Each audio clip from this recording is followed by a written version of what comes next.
इंसान कहता है कि मेरे पास पैसे आए तो मैं कुछ करूं, और पैसा है कि कहता है अरे इंसान तू कुछ कर तो सही, तभी तो मैं तेरे पास आऊं। नमस्कार, मैं हूं अवधेश श्रीवास्तव और आज की चर्चा पैसे पर। जी हाँ, ये भी उतना ही बड़ा सत्य है जैसे कि सूरज पूरब से निकलता है, बच्चा माँ की कोख से ही जन्म लेता है, वैसे ही पैसे को सही ढंग से अगर समझा ना जाए, संभाला ना जाए, तो वो बहुत सारे दुख देता है। तो बस इसी पैसे को समझने और इसे संभालने की कला के बारे में आज हम चर्चा करेंगे। यानी कि हम बात करेंगे रॉबर्ट टी कियोसाकी के लिखे book rich dad poor dad की। इस किताब के इंट्रोडक्शन में मैं कुछ और बात कहूं, उससे पहले मुझे डॉक्टर एड कोकेन की एक बात याद आती है। लिखते हैं कि रिच डैड पुअर डैड अमीरी का शॉर्टकट नहीं बताती, ये सिखाती है कि आप पैसे की समझ कैसे विकसित करें, किस तरह से अपने पैसे की जिम्मेदारी निभाएं और उसके बाद किस तरह से अमीर बने। तो चलिए शुरू करते हैं। दोस्तों, जब भी बात जिम्मेदारी की आती है तो नाम याद आता है उस शख्स का जिसने जिंदगी में कितनी भी ठोकरें खाई हो, कितना भी दुखी रहा हो, पर हमारे हिस्से के गम लिए और अपने हिस्से की खुशी हमें दे दी। पिता। जेब खाली हो फिर भी मैंने उन्हें मना करते नहीं देखा, जेब खाली हो फिर भी मैंने उन्हें मना करते नहीं देखा। अरे मैंने अपने पिता से ज्यादा अमीर इस दुनिया में कोई इंसान नहीं देखा। रॉबर्ट टी कियोसाकी ने उसी पिता को ध्यान में रखते हुए, उन्हें main character of the story बनाते हुए हमें लाइफ के, आज की जिंदगी के, आज की लाइफ के सबसे इंपॉर्टेंट लेसन को पढ़ाने की कोशिश की है, विच इज पैसा। जी हाँ, हम बचपन से लेकर जवानी तक सिर्फ मार्क्स के पीछे भागते रहते हैं। हमारा जो एजुकेशन का पैटर्न है, पढ़ाई का तरीका है, हम बचपन से सिर्फ यही सुनते आए हैं कि पढ़ो पढ़ो पढ़ो और पढ़ो, और एक लेवल तक पहुंचने के बाद, एक एज तक पहुंचने के बाद डिसाइड करो कि अब क्या करना है। रॉबर्ट टी कियोसाकी इसी बात को बहुत ही खूबसूरती से एड्रेस करते हैं कि हमें पैसे को एक सब्जेक्ट की तरह बचपन से ही क्लासेस में पढ़ाना चाहिए। अगर आज पढ़ाई का मतलब, जिंदगी में सफल होने का मतलब ज्यादा पैसे कमाने से है, तो क्यों ना उस पैसे को सही ढंग से मैनेज करने का गुण हमें बचपन से मिले। स्कूल्स 6 घंटे के 8 घंटे के होते हैं, पर बाकी जो वक्त है वो घर पे बीतता है। तो कहीं ना कहीं स्कूल हो या घर हो, बच्चे को बचपन से ही पैसे की अहमियत, उसकी इंपॉर्टेंस, उसकी मैनेजमेंट के बारे में अगर पढ़ाया जाए तो इसमें कोई भी गलत बात नहीं है। मुझे लगता है कि ये बात कहीं ना कहीं मिसिंग थी। शायद कई सालों से ये जद्दोजहद है कि इसे शुरू किया जाए, इसे समझाया जाए। बहुत सारी फिल्में बनी हैं इस पर, लेकिन आज भी हम मार्क्स मार्क्स और मार्क्स के पीछे ही भागते हैं। अगर हमें पैसे को सही ढंग से मैनेज करने की कला आ जाए, अगर हमारी समझ डेवलप हो जाए, तो मुझे लगता है कि जो आजकल के बच्चे हैं वो बड़े जब होंगे तो वो खुश रहेंगे। इंसान को कंप्लीट करने के लिए उसका परिवार, उसके अपने, उसके दोस्त, उसका रहन सहन सब बहुत जरूरी होता है। ये तो नहीं कह सकते कि पैसा ही सब कुछ है, पर हाँ, सब कुछ पाने के लिए पैसा जरूरी है।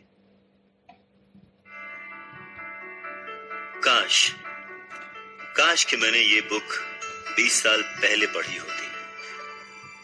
ये लाइन अमेरिका के एक बहुत ही बड़े बिल्डर लैरिसन क्लार्क ने कही थी जब उन्होंने रिच डैड पुअर डैड पढ़ी थी। वक्त ऐसे ही बीत जाता है और हम काश में फंसे रह जाते हैं।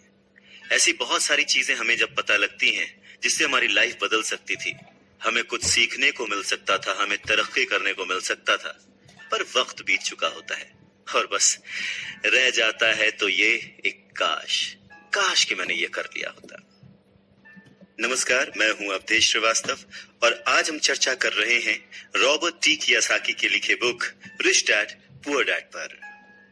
इस किताब में कियोसाकी ने अपने 2 पिताओं का रेफरेंस लिया है, एक जो रिच डैड थे जिनके पास बहुत पैसा था और एक जो पुअर डैड थे।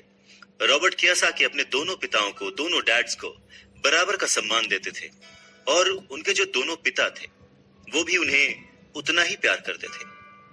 बहुत सारे लोगों के सवाल हो सकते हैं कि एक ही वक्त पर एक इंसान के 2 पिता कैसे हो।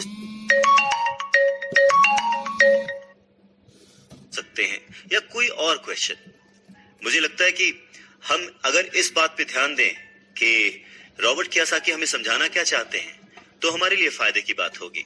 हो सकता है उन्होंने ऐसा मान लिया हो सकता है उन्होंने अपने मन को पुअर डैड और अपने दिमाग को रिच डैड माना हो, या ये हो सकता है कि एक डैड उनके रहे हों और दूसरे डैड उनके किसी दोस्त के। कुछ भी हो सकता है। इम्पोर्टेंट ये नहीं है कि ये जो डैड का रेफरेंस लिया उन्होंने, ये कहानी है या काल्पनिक है। असल बात ये है कि रॉबर्ट कियोसाकी हमें समझाना क्या चाहते हैं, हमें बताना क्या चाहते हैं। चलिए मान लेते हैं कि रॉबर्ट कियोसाकी के दो पिता थे और उनमें से एक बहुत अमीर थे, एक बहुत गरीब थे।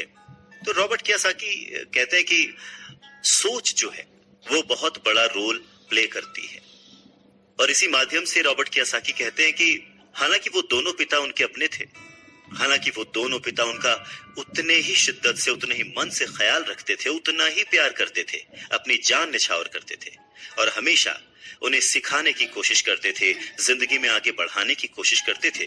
पर ऐसा क्यों था कि उनके एक पिता अमीर थे और एक पिता गरीब? सारा खेल सोच का है, सारा खेल नजरिए का है। नजरिया ही इंसान को तरक्की दिला सकता है और नजरिया ही इंसान के जीवन की नाव डुबा सकता है। तो ये हमारे ऊपर है कि हम किस रंग के चश्मे को पहनकर कैसा मौसम देखते हैं। किसी शायर ने क्या खूब कहा है कि जैसा दर्द हो वैसा मंजर होता है, अरे मौसम तो इंसान के अंदर होता है। और उसी अंदर के मौसम को हमेशा बनाए रखने, अपने आप को पॉजिटिव रखते हुए, अपना नजरिया सकारात्मक रखते हुए अगर हम आगे सोचें तो कुछ अच्छा तो जरूर होगा। बातें और भी हैं, सुनते रहिए।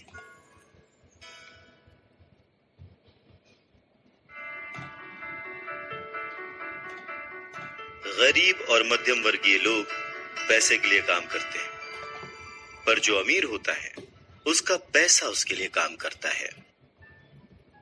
नमस्कार, मैं हूं अवधेश श्रीवास्तव और आज हम चर्चा कर रहे हैं रॉबर्ट टी कियोसाकी की लिखी book rich dad poor dad पर।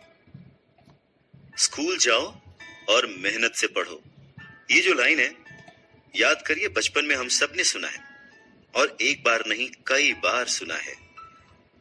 रिश्तेदारों से, घर वालों से, टीचर से, हर एक से, स्कूल जाओ और मेहनत से पढ़ो। एक वक्त तो ऐसा लगता था कि बस पढ़ते रहो पढ़ते रहो पढ़ते रहो, पर जैसे जैसे समझ आगे बढ़ी एक सवाल मन में घर करने लगा, आखिर हम पढ़ किस लिए रहे हैं? देखिए, स्कूल जाना और पढ़ाई करना ये बहुत ही अच्छी बात है, लेकिन अगर कोई काम किया जा रहा है तो वो किस वजह से किया जा रहा है ये जानना भी उतना ही जरूरी है। अपनी पढ़ाई पूरी करने के बाद हम सबसे पहले जॉब ही ढूंढते हैं ना, ये सोचकर कि जॉब मिलने पर हमारी सारी प्रॉब्लम्स दूर हो जाएंगी, पैसे मिल जाएंगे, हम घर बना लेंगे, गाड़ी खरीद लेंगे और जो भी जरूरतें हैं पैसे से जुड़ी हुई वो सब पूरी कर लेंगे। पर ऐसा होता नहीं है। बहुत सारे लोग अच्छी जॉब और बहुत ही अच्छी सैलरी होने के बावजूद खुश नहीं होते। वो अपनी जरूरतें पूरी नहीं कर पाते, बहुत ही मुश्किल से घर का खर्च चला पाते हैं, पर वो लगे रहते हैं इस उम्मीद में कि शायद अगले साल फिर से इंक्रीमेंट होगा, पैसे बढ़ेंगे और उन पैसों से हम अपनी जो जरूरतें हैं जो पूरी नहीं कर पाए हैं उन्हें पूरी कर लेंगे। और वो और ज्यादा मेहनत करते हैं प्रमोशन पाने के लिए। पर वक्त के साथ साथ हमारी जरूरतें और हमारा लालच बढ़ने लगता है। पहले तो पैसे के बिना रहने के डर से हम बहुत मेहनत करने लग जाते हैं, और उसके बाद जब हमें सैलरी मिलने लगती है तो हमें लालच और ज्यादा पाने की इच्छा जाग जाती है। और चूहे बिल्ली के इसी खेल में हमारी जिंदगी का भी एक पैटर्न बन जाता है। ज्यादा मेहनत करो, ज्यादा पैसे कमाओ, ज्यादा पैसे कमाओ, घर का खर्च चलाओ, पैसे खत्म, फिर ज्यादा मेहनत करो, और ये जो विशिष्ट सर्कल है ये चलता रहता है। और इसी सर्कल में हम गोल गोल गोल गोल घूमते रहते हैं। अगर हमारे पास ज्यादा पैसे आ भी जाएं, तो भी हमें इस विशिष्ट सर्कल में घूमने की आदत पड़ जाती है। हमें डर और लालच पर काबू पाना सीखना बहुत जरूरी है, क्योंकि अगर हम अमीर बन भी गए तो इन आदतों की वजह से हम हमेशा डर के साए में रहेंगे और अपनी जिंदगी को एंजॉय नहीं कर पाएंगे। पहले के जमाने में शिक्षा एक जरिया थी लोगों की पर्सनैलिटी डेवलप करने का, और आसपास के हर विषय में उन्हें जानकारी देने का। पर वक्त के साथ साथ पढ़ाई का लक्ष्य, उसका गोल बदल गया। पढ़ाई का मकसद रह गया बड़े होकर अपनी जीविका चलाना, ब्रेड एंड बटर कमाना। और इसमें कुछ गलत भी नहीं है। वक्त के साथ चीजें बदलना बहुत जरूरी है, क्योंकि जो चीज वक्त के साथ नहीं बदलती वो या तो हमारी खुशियां छीनती है या फिर समाज को बहुत ही पीछे ले जाती है। रॉबर्ट टी कियोसाकी ने इस बहुत ही अहम मुद्दे को यहाँ पर उठाया है अपने book rich dad poor dad में। क्या खूब कहा है कि बचपन से ही अगर हम बच्चे को मनी को एज अ सब्जेक्ट बच्चों को पढ़ाना शुरू करें, उन्हें यह समझाना शुरू करें कि उसे कैसे मैनेज किया जाए, तो बड़े होने पर बच्चों की बहुत सारी प्रॉब्लम्स अपने आप ही सॉल्व हो जाएंगी। बच्चा खुद उन्हें सॉल्व करने की क्षमता रखेगा। पर कहीं ना कहीं रॉबर्ट टी कियोसाकी ने इस बात का पूरा ध्यान रखा है कि पैसे को रिश्तों के ऊपर न रखा जाए। तभी तो उन्होंने इस विषय को रिश्तों के माध्यम से ही समझाने की कोशिश की है। रॉबर्ट टी कियोसाकी के पहले जो डैडी थे वो हमेशा ये कहते थे कि मैं इसे कैसे खरीद सकता हूँ। वहीं जो उसके दूसरे डैडी थे वो कहते थे मैं इसे क्यों नहीं खरीद सकता हूँ। दोनों की सोच में अंतर था, दोनों के शब्दों में अंतर था। यानी कि जिसे हम जिंदगी में पाना चाहते हैं, जिसे संभालना चाहते हैं, जैसे कि पैसा, तो उसके बारे में अगर बचपन से जाना जाए तो क्या ये सही नहीं होगा? आज जिस तरह से पढ़ाई की जाती है, बच्चा ग्रेजुएट होकर सोचता है कि अब मैं कौन सी नौकरी करूंगा। क्या ये सही नहीं है कि थोड़ा और पहले से बच्चे को इस विषय के बारे में और अच्छे से और डीपली पढ़ाया जाए, समझाया जाए? ये तो वही बात हो गई, जाना था जापान, पहुंच गए चीन। यानी कमाना था पैसे, पर जब तक इसकी समझ आई तब तक बहुत देर हो चुकी थी। यानी कि हमें सबसे पहले ये समझने की जरूरत है कि हम खुद एक्सेप्ट करें कि हम इसे कैसे पा सकते हैं, इसे कैसे संभाल सकते हैं, और वही सही शिक्षा हम अपने आने वाली पीढ़ी को भी दे सकते हैं।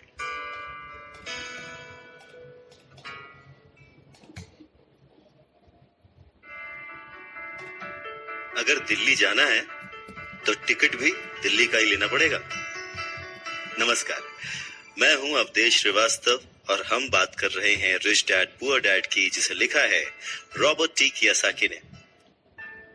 ये कितना सच है ना कि अगर हमें किसी मंजिल की ओर बढ़ना है तो हमें उसी दिशा की ओर रास्ता तय करना पड़ेगा, सफर करना पड़ेगा, मुश्किलों से जूझना पड़ेगा, और तब कहीं जाकर उस मंजिल को हम पा सकते हैं। धन संबंधी जो शिक्षा है उसके बारे में भी कुछ ऐसा ही है। धन कमाना एक अलग बात है, पर उस धन को सही ढंग से संभालना एक अलग कला है। पैसा एक तरह की ताकत है, पर इससे भी बड़ी ताकत है उसे संभाल कर रखने की समझ। पैसा तो आता और जाता रहता है, पर अगर आप ये जानते हैं कि पैसा किस तरह से काम करता है तो आप ज्यादा ताकतवर हो जाते हैं और आप दौलत कमाना शुरू भी कर देते हैं। देखिए, केवल सकारात्मक सोच से ही समस्या हल नहीं होती है। हाँ, ये जरूर है कि सकारात्मक सोच आपको उस दिशा की ओर बढ़ने की हिम्मत देती है। देखिए ना, ज्यादातर लोग स्कूल में पढ़ते हैं और वहां पर वो कभी ये नहीं सीख पाते कि पैसा काम किस तरह से करता है। इसीलिए वो पैसे के लिए काम करने में अपनी पूरी जिंदगी बर्बाद कर देते हैं। रॉबर्ट टी कियोसाकी कहते हैं कि उनकी ये पैसे से जुड़ी हुई शिक्षा, वित्तीय शिक्षा, जब वो केवल 9 साल के थे तभी शुरू हो गई थी। पर सबसे जरूरी बात ये थी कि उन्होंने जो पहला कदम उठाया था, ये निर्णय लिया था कि उन्हें किसकी बात सुननी है, अपने पुअर डैड की, जो कि बहुत ही पढ़े लिखे हैं पर पैसे को अहमियत नहीं देते, या फिर रिच डैड की बात, जो कि उन्हें उतना ही प्यार करते थे जितना कि उनके पुअर डैड। पर उन्होंने पैसे को कभी छोटा नहीं समझा, और क्योंकि रॉबर्ट टी कियोसाकी सिर्फ 9 साल के थे तो उनके रिच डैड ने बहुत ही आसान शब्दों में उन्हें वो लेसन्स पढ़ाए, पैसों के बारे में वो लेसन सिखाए। जी हाँ, हम किससे सीख रहे हैं, किसकी बात मान रहे हैं और किसे अपना मार्गदर्शक चुन रहे हैं, ये बहुत जरूरी है। क्योंकि जो हमें गाइड कर रहा है, अगर उसका नजरिया ही अलग है तो वो आपको सही मंजिल की ओर नहीं पहुंचा पाएगा। रॉबर्ट टी कियोसाकी के दोनों ही डैड्स, रिच डैड और पुअर डैड, उन्हें उतना ही प्यार करते थे, पर सिर्फ नजरिए की वजह से रॉबर्ट टी कियोसाकी ने अपने रिच डैड की बात सुनना प्रेफर किया। रॉबर्ट टी कियासाकी कहते हैं कि जब तक उनके रिच डैड रहे, उन्होंने पूरे लाइफ में सिर्फ 6 ही लेसन उन्हें सिखाए, और ये 6 लेसन उन्होंने अपनी book rich dad poor dad में लिखी है, जो कि एक बच्चा भी समझ सकता है। सबक नंबर 1, अमीर लोग पैसे के लिए काम नहीं करते। सबक नंबर 2, पैसे की समझ क्यों सिखाई जानी चाहिए। सबक नंबर 3, अपने काम पर ध्यान दो और अपने काम से काम रखो। सबक नंबर 4, टैक्स क्या है उसे समझो और कॉरपोरेशंस की ताकत। सबक नंबर 5, अमीर लोग पैसे को जन्म देते हैं। सबक नंबर 6, पैसे कमाने के लिए काम ना करें, सीखने के लिए काम करें।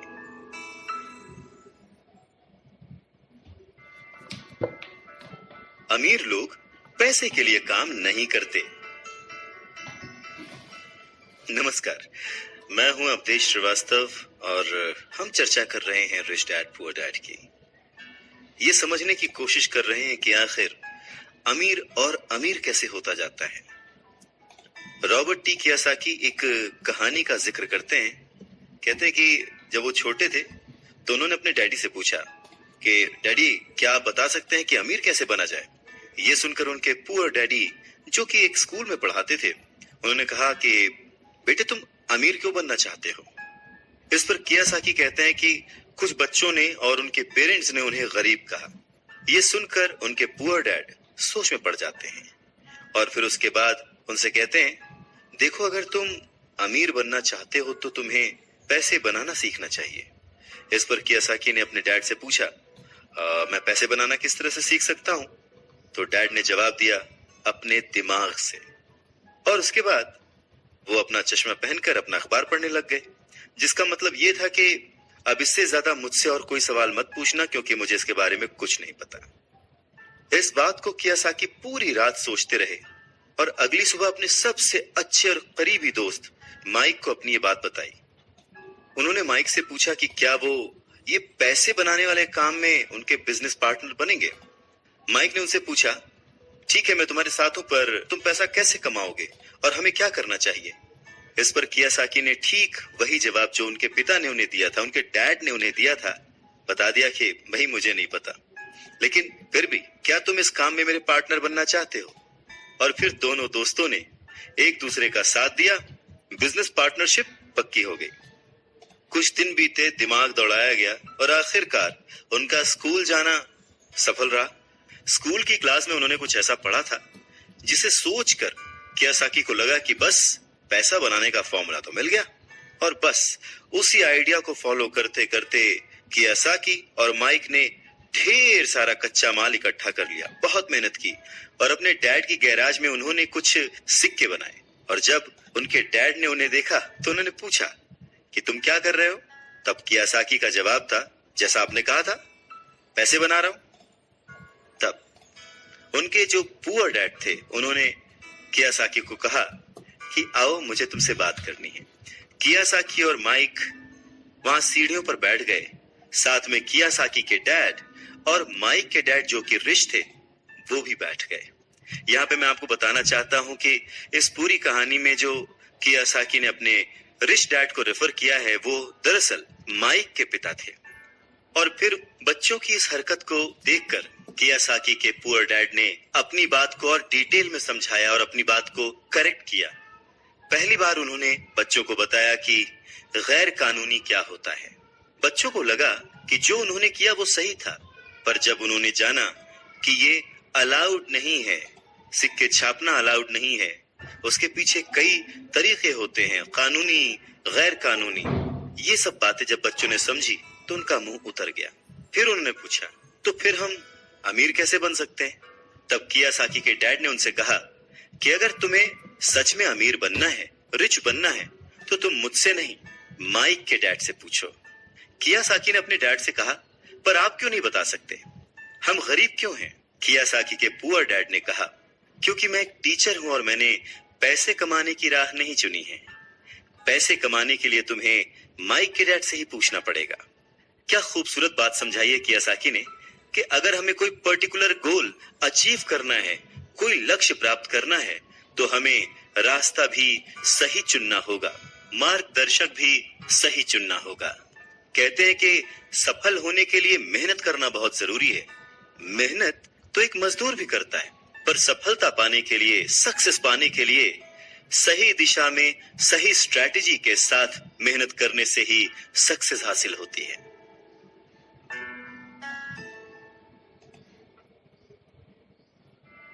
अमीर बनना है तो कम समय में डिसीजन लेना सीखो।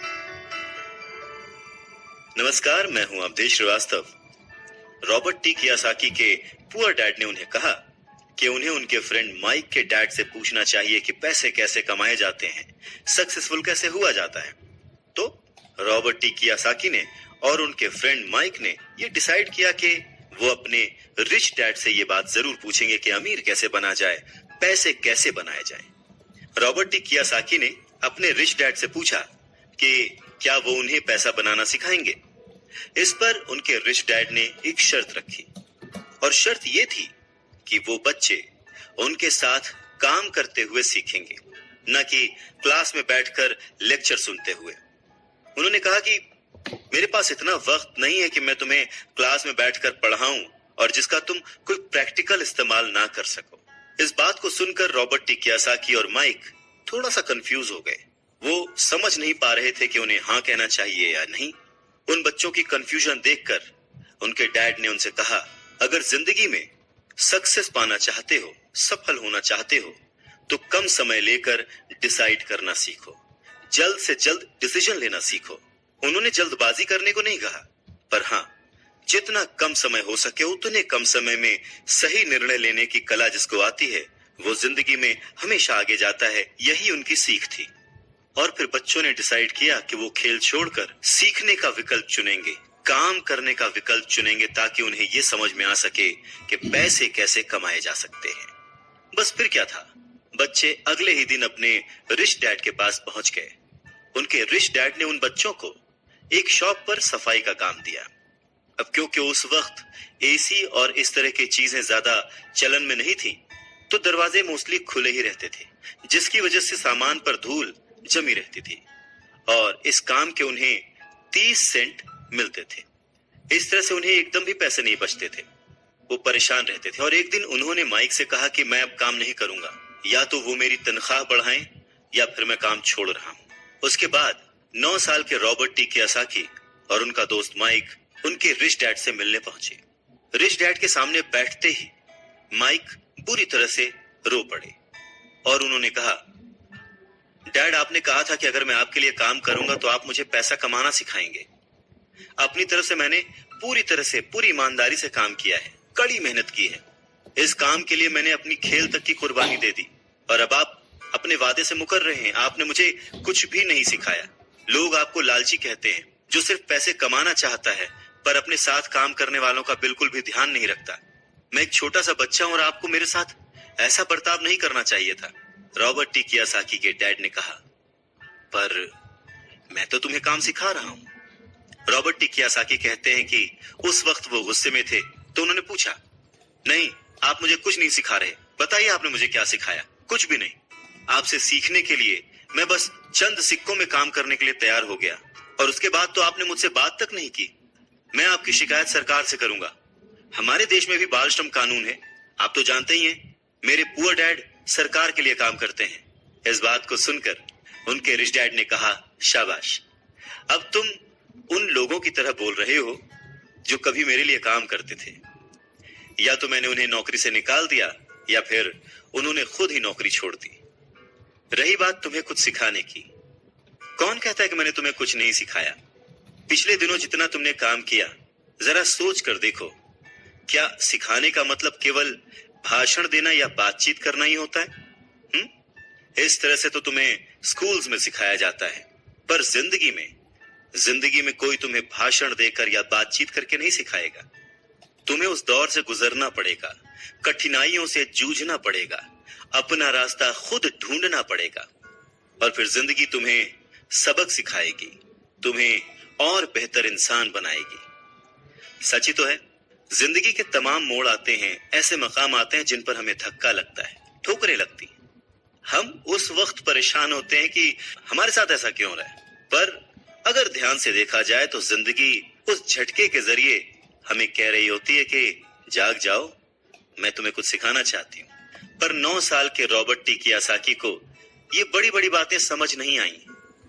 तब उनके रिच डैड ने एक बार फिर से कहना शुरू किया, अगर जिंदगी तुम्हें कोई सबक सिखाए तो तुम्हें उससे सीखना चाहिए, क्योंकि अगर तुम उससे वो सबक नहीं सीखते तो पूरी जिंदगी, तुम्हारी ये जिंदगी लगातार तुम्हें धक्के देती रहेगी।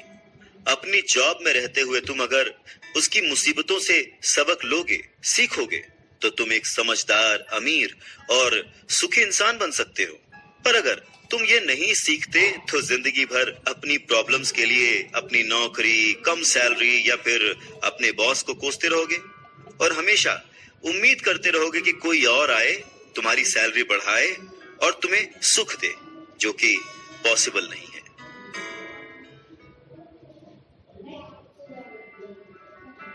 किसी दूसरे को बदलने से ज्यादा अच्छा और आसान है खुद को बदलना। नमस्कार, मैं हूं अवधेश श्रीवास्तव और हम चर्चा कर रहे हैं रिच डैड पुअर डैड की, जिसे लिखा है रॉबर्ट टी कियोसाकी ने। तो उनके रिच डैड ने उन्हें 10 सेंट हर घंटे की जॉब पर रखा। 10 सेंट बहुत ही कम होते हैं। रॉबर्ट टी कियोसाकी ने वो जॉब छोड़ दी और अपने रिच डैड के पास गए और गुस्से में उनसे कहा कि मैं इतने कम पैसे पे काम नहीं कर सकता। ये बात सुनकर उनके रिच डैड ने कहा, मुझे खुशी है कि तुम 10 सेंट पर काम करने के लिए असंतुष्ट हो। अगर तुम गुस्सा होकर मेरे पास नहीं आते तो मैं कभी भी तुम्हें पैसा बनाने की कला नहीं सिखाता। इस बात से यह साबित होता है कि तुम पैसा कमाना सीखना चाहते हो। रॉबर्ट टी कियोसाकी अपने डैड की बात बहुत ध्यान से सुन रहे थे। उनके डैड ने कहना जारी रखा, तुम्हें पता है कि गरीबी पैसों की नहीं, मन की होती है। इंसान पूरी जिंदगी डरते डरते सिर्फ पैसे के लिए ही काम करता रहता है। मैं कभी नहीं कहूंगा कि तुम पैसे के लिए काम करो। तुम्हें ऐसा काम करना चाहिए कि तुम्हारा पैसा तुम्हारे लिए काम करे। लोग कहते हैं कि मैं समस्या की जड़ हूं, मैं उन्हें कम पैसे देता हूं, पर सच तो ये है कि लोग उसी वेतन में काम करते रहना चाहते हैं। वो अपने आप से नहीं पूछते कि वो क्यों उतने कम पैसे में काम कर रहे हैं। पर अगर वो लोग या तुम इसी तरीके से सोचते रहे कि समस्या की जड़ मैं हूं, तो जिंदगी भर न वो लोग कुछ सीख पाएंगे न तुम कुछ सीख पाओगे। आसान क्या है, मुझे बदलना या फिर खुद को बदलना और अपने आप को इस लायक बनाना कि आप उससे अच्छा काम सीख पाएं। अगर तुम पैसे के लिए काम करना सीखना चाहते हो तो स्कूल में ही रहो। ये सीखने के लिए उससे बढ़िया जगह कोई और है नहीं। परंतु अगर तुम ये सीखना चाहते हो कि पैसा तुम्हारे लिए किस तरह से काम करे, तो मैं तुम्हारा रिच डैड तुम्हें ये सिखा सकता हूं। पर ये तभी संभव होगा, तभी पॉसिबल होगा जब ये तुम खुद सीखना चाहो। तो तुम सीखने के लिए तैयार हो? रॉबर्ट टी कियोसाकी ने हाँ में सर हिलाया और फिर रिच डैड ने कहना शुरू किया, देखो बच्चे, जैसे मैंने कहा, सीखने के लिए बहुत कुछ है। पैसे से अपने लिए काम कैसे करवाया जाए, ये जिंदगी भर चलने वाली पढ़ाई है। मैं पहले से ही जानता हूं कि मेरी धन संबंधी पढ़ाई जीवन भर चलेगी और इसकी वजह यह है कि मैं जितना ज्यादा जान लेता हूं, उससे भी ज्यादा जानने की मेरी इच्छा बढ़ती चली जाती है। बहुत ही कम लोगों को इस बात का एहसास होता है कि असली समस्या पैसे की नहीं है। असली समस्या, असली प्रॉब्लम नॉलेज की है, सोच की है। तो क्या तुम्हारे अंदर सीखने की उतनी ही इच्छा है जितना पहले थी? इस पर रॉबर्ट टी कियोसाकी ने कहा, हाँ बिल्कुल, मैं दूसरे लोगों की तरह थोड़े हूं, मैं सीखना चाहता हूं। तब रिच डैड ने कहना शुरू किया, ठीक है, तो कल से तुम फिर वापस काम पर जाओ, पर इस बार मैं तुम्हें कोई तनख्वाह नहीं दूंगा। तुम्हारी तनख्वाह बंद। तुम हर शनिवार 3 घंटे उसी तरह काम करोगे, लेकिन इस बार तुम्हें 10 सेंट प्रति घंटे के हिसाब से सैलरी नहीं मिलेगी। तुमने तो कहा है कि तुम पैसे के लिए काम करना नहीं सीखना चाहते, इसलिए मैं तुम्हें बदले में कुछ भी नहीं दूंगा। अपने रिच डैड की बात सुनकर रॉबर्ट टी कियोसाकी बहुत ही कंफ्यूज हो गए। उन्हें समझ ही नहीं आया कि वो आखिर क्या करें। और अगले 3 हफ्ते तक रॉबर्ट टी कियासाकी अपने दोस्त माइक के साथ हर शनिवार को मुफ्त में काम करते रहे। काम बहुत परेशानी वाला नहीं था और समय गुजरने के साथ साथ ये आसान भी होता गया, पर उन्हें अफसोस था तो अपने छूटे हुए बेसबॉल गेम्स और कॉमिक्स का, क्योंकि वो अब उसका मजा नहीं ले सकते थे और साथ ही उन्हें कुछ पैसे भी नहीं मिल रहे थे। तीसरे हफ्ते दोपहर में रॉबर्ट टी कियासाकी के रिच डैड उनकी शॉप पर आए जहां पर वो बच्चे काम करते थे और उन्हें कहा कि क्या तुम जिंदगी भर जो मेरे बाकी एम्प्लॉइज हैं उनकी तरह ही काम करना चाहते हो, डरते रहना चाहते हो? मुझे लगता है कि मुझे तुम्हारी सैलरी बढ़ा देनी चाहिए, 25 सेंट्स पर आवर। ये सुनकर वो दोनों मन ही मन खुश हो गए, पर उन्होंने सामने कुछ नहीं कहा, वो चुप रहे। रिच डैड ने थोड़ी देर देखा और कहा कि चलो अच्छा, तुम इतने पे खुश नहीं हो, मैं तुम्हारी सैलरी $1 पर आवर कर देता हूं। $1 पर आवर उस समय के हिसाब से कह सकते हैं कि देश का सबसे अमीर बच्चा भी जो होगा वो भी नहीं कमाता होगा। वो थोड़ी देर चुप रहे और फिर उन्होंने कहा कि अच्छा चलो ठीक है, मैं तुम्हारी सैलरी $5 पर आवर कर देता हूं। ये सैलरी सुनकर उनका मन बार बार कह रहा था कि मान लो, इससे क्या नहीं खरीदा जा सकता, ढेर सारी कॉमिक्स, ढेर सारी साइकिल्स वगैरह वगैरह। पर वो चुप रहे। उन बच्चों को चुप देख उनके रिच डैड ने कहा, मुझे अच्छा लगा कि तुम लोगों ने लालच नहीं किया, जल्दबाजी नहीं दिखाई, और मैं ये देख सकता हूं कि तुम अगर इसी तरह मन लगाकर सीखते रहे तो फ्यूचर में पैसे से जुड़ी किसी भी बात के लिए तुम जल्दबाजी में डिसीजन नहीं लोगे।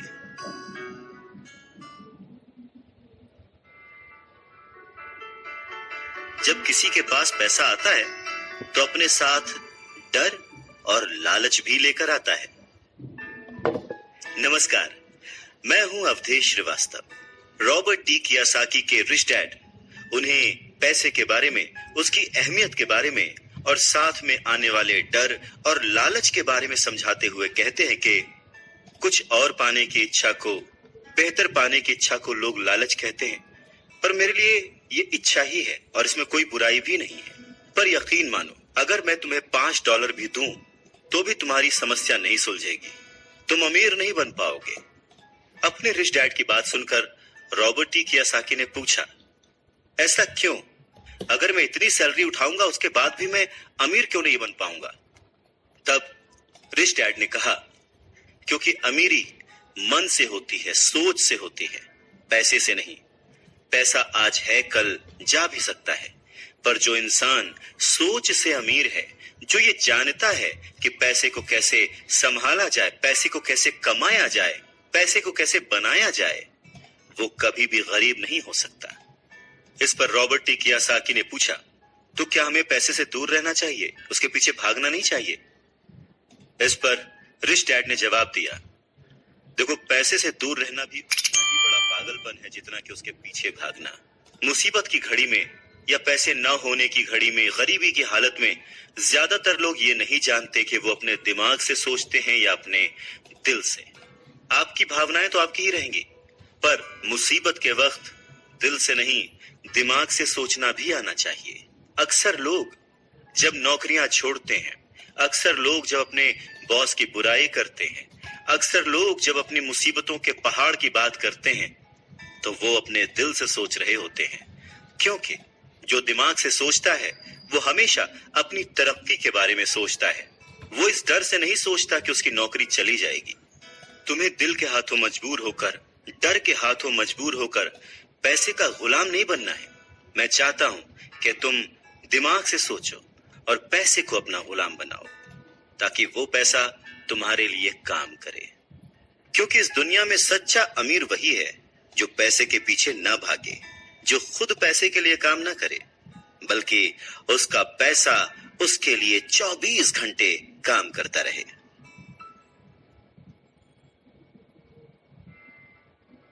बढ़ती हुई महंगाई और घटती हुई कमाई को देखकर मुझे आधार कार्ड की नहीं बल्कि उधार कार्ड की जरूरत महसूस हो रही है।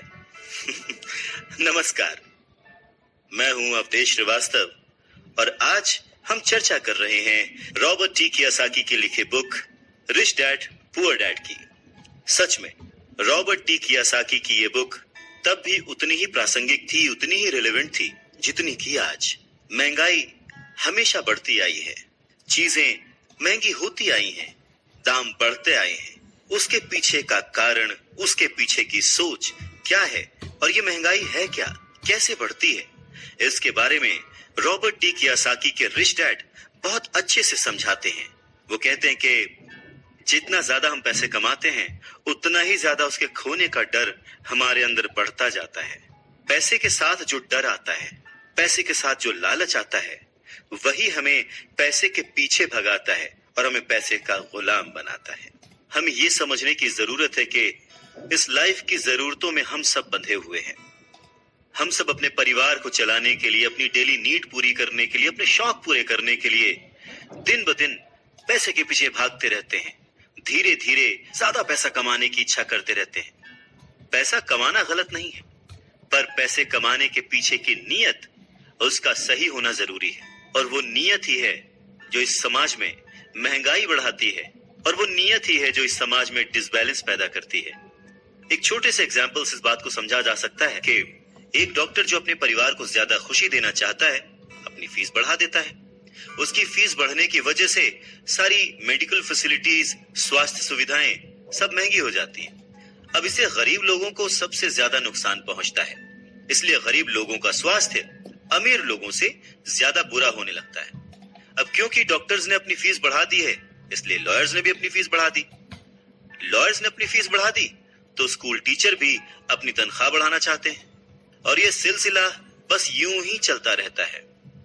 जल्द ही अमीर और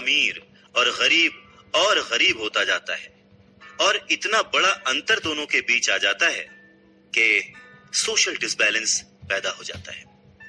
रिच डैड की बात सुनकर रॉबर्ट टी कियोसाकी ने उनसे पूछा, डैड क्या कीमतें बढ़नी नहीं चाहिए? इस पर रिच डैड ने जवाब दिया, अच्छी तरह से चल रही सरकार और एक शिक्षित समाज में तो नहीं बढ़नी चाहिए, कीमतें दरअसल कम होनी चाहिए। जाहिर है कि ऐसा केवल सिद्धांतों में ही होता है, आइडियली ऐसा होना चाहिए, पर प्रैक्टिकली ऐसा नहीं होता। कीमतें अज्ञान से पैदा हुए लालच और डर के कारण होती हैं, जैसा कि मैंने तुम्हें बताया।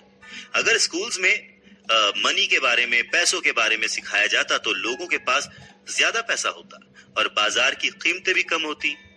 ये सब कुछ इंटर रिलेटेड है, एक दूसरे से जुड़ा हुआ। पर हमारी सोसाइटी में सिर्फ पैसे के लिए काम करना सिखाया जाता है, पैसे की ताकत का इस्तेमाल करना नहीं सिखाया जाता। और इसीलिए मैं हमेशा कहता हूं कि पैसे से जुड़े ऐसे किसी भी मुद्दे पर दिमाग से सोचने की जरूरत है। इसके आगे रॉबर्ट टी कियोसाकी अपने डैड से पूछते हैं, डैड बहुत देर से आप कह रहे हैं कि दिल से मत सोचो, दिमाग से सोचो। आखिर दिल से सोचने और दिमाग से सोचने में फर्क क्या है? इस पर रिच डैड उन्हें समझाते हैं, देखो मैं ये बात अक्सर सुनता हूँ कि हर आदमी को काम करना पड़ता है, या फिर अमीर लोग दूसरों के पैसे मार लेते हैं, मेरी सैलरी बढ़नी चाहिए, मैं इस काम से खुश नहीं हूं, मैं दूसरी जगह जॉब ढूंढ लूंगा, वगैरह वगैरह। पर अगर हम ध्यान से देखें तो ये सारी बातें भावनाओं में बहकर कही गई हैं।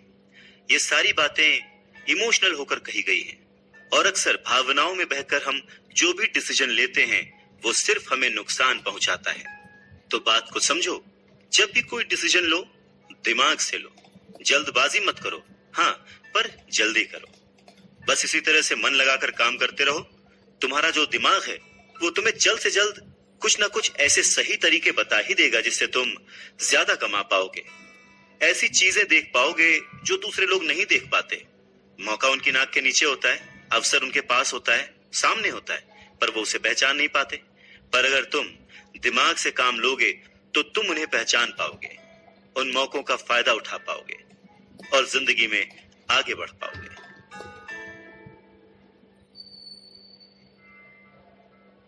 पैसा आए तो मुसीबत, ना आए तो मुसीबत, इसीलिए पैसे को समझना बहुत जरूरी है। नमस्कार, मैं हूं Avdhesh Srivastava. Robert T Kiyosaki कहते हैं कि वो और उनका दोस्त माइक अब बड़े हो चुके थे, और माइक ने अपने डैडी का बहुत बड़ा सा कारोबार संभाल लिया था और बहुत सक्सेसफुल भी था। और अब माइक अपने बेटे को ठीक वैसे ही सिखा रहा था जैसे कि उसके डैड ने, यानी कि रॉबर्ट टी कियोसाकी के रिच डैड ने उन दोनों को सिखाया था। रॉबर्ट टी कियोसाकी कहते हैं कि जब वो 47 साल के हुए तो उन्होंने डिसाइड किया कि अब उन्हें रिटायर हो जाना चाहिए। रिटायरमेंट का ये मतलब नहीं होता कि काम नहीं किया जाएगा या आगे काम नहीं करना चाहते वगैरह वगैरह। रिटायरमेंट का मतलब ये होता है कि अब आप इस लायक हो गए हैं कि आपका पैसा आपके लिए काम करे।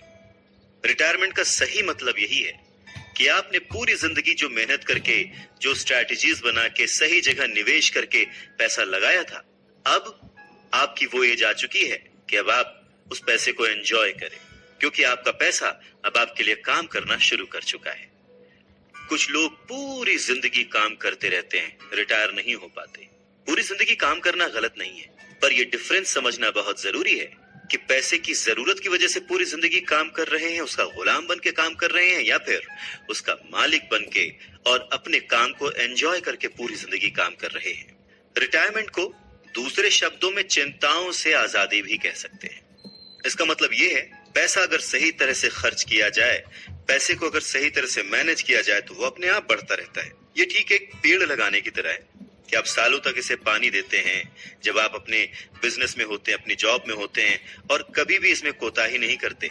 जब भी उस पेड़ को जरूरत होती है आप उसकी सेवा करते हैं, और फिर जब वो पेड़ बड़ा हो जाता है, जमीन की गहराइयों में उसकी जड़ें पहुंच जाती हैं, फिर वो अपने आप आपको छाया और फल देता है, और फिर आपको उसके लिए काम करने की जरूरत नहीं पड़ती।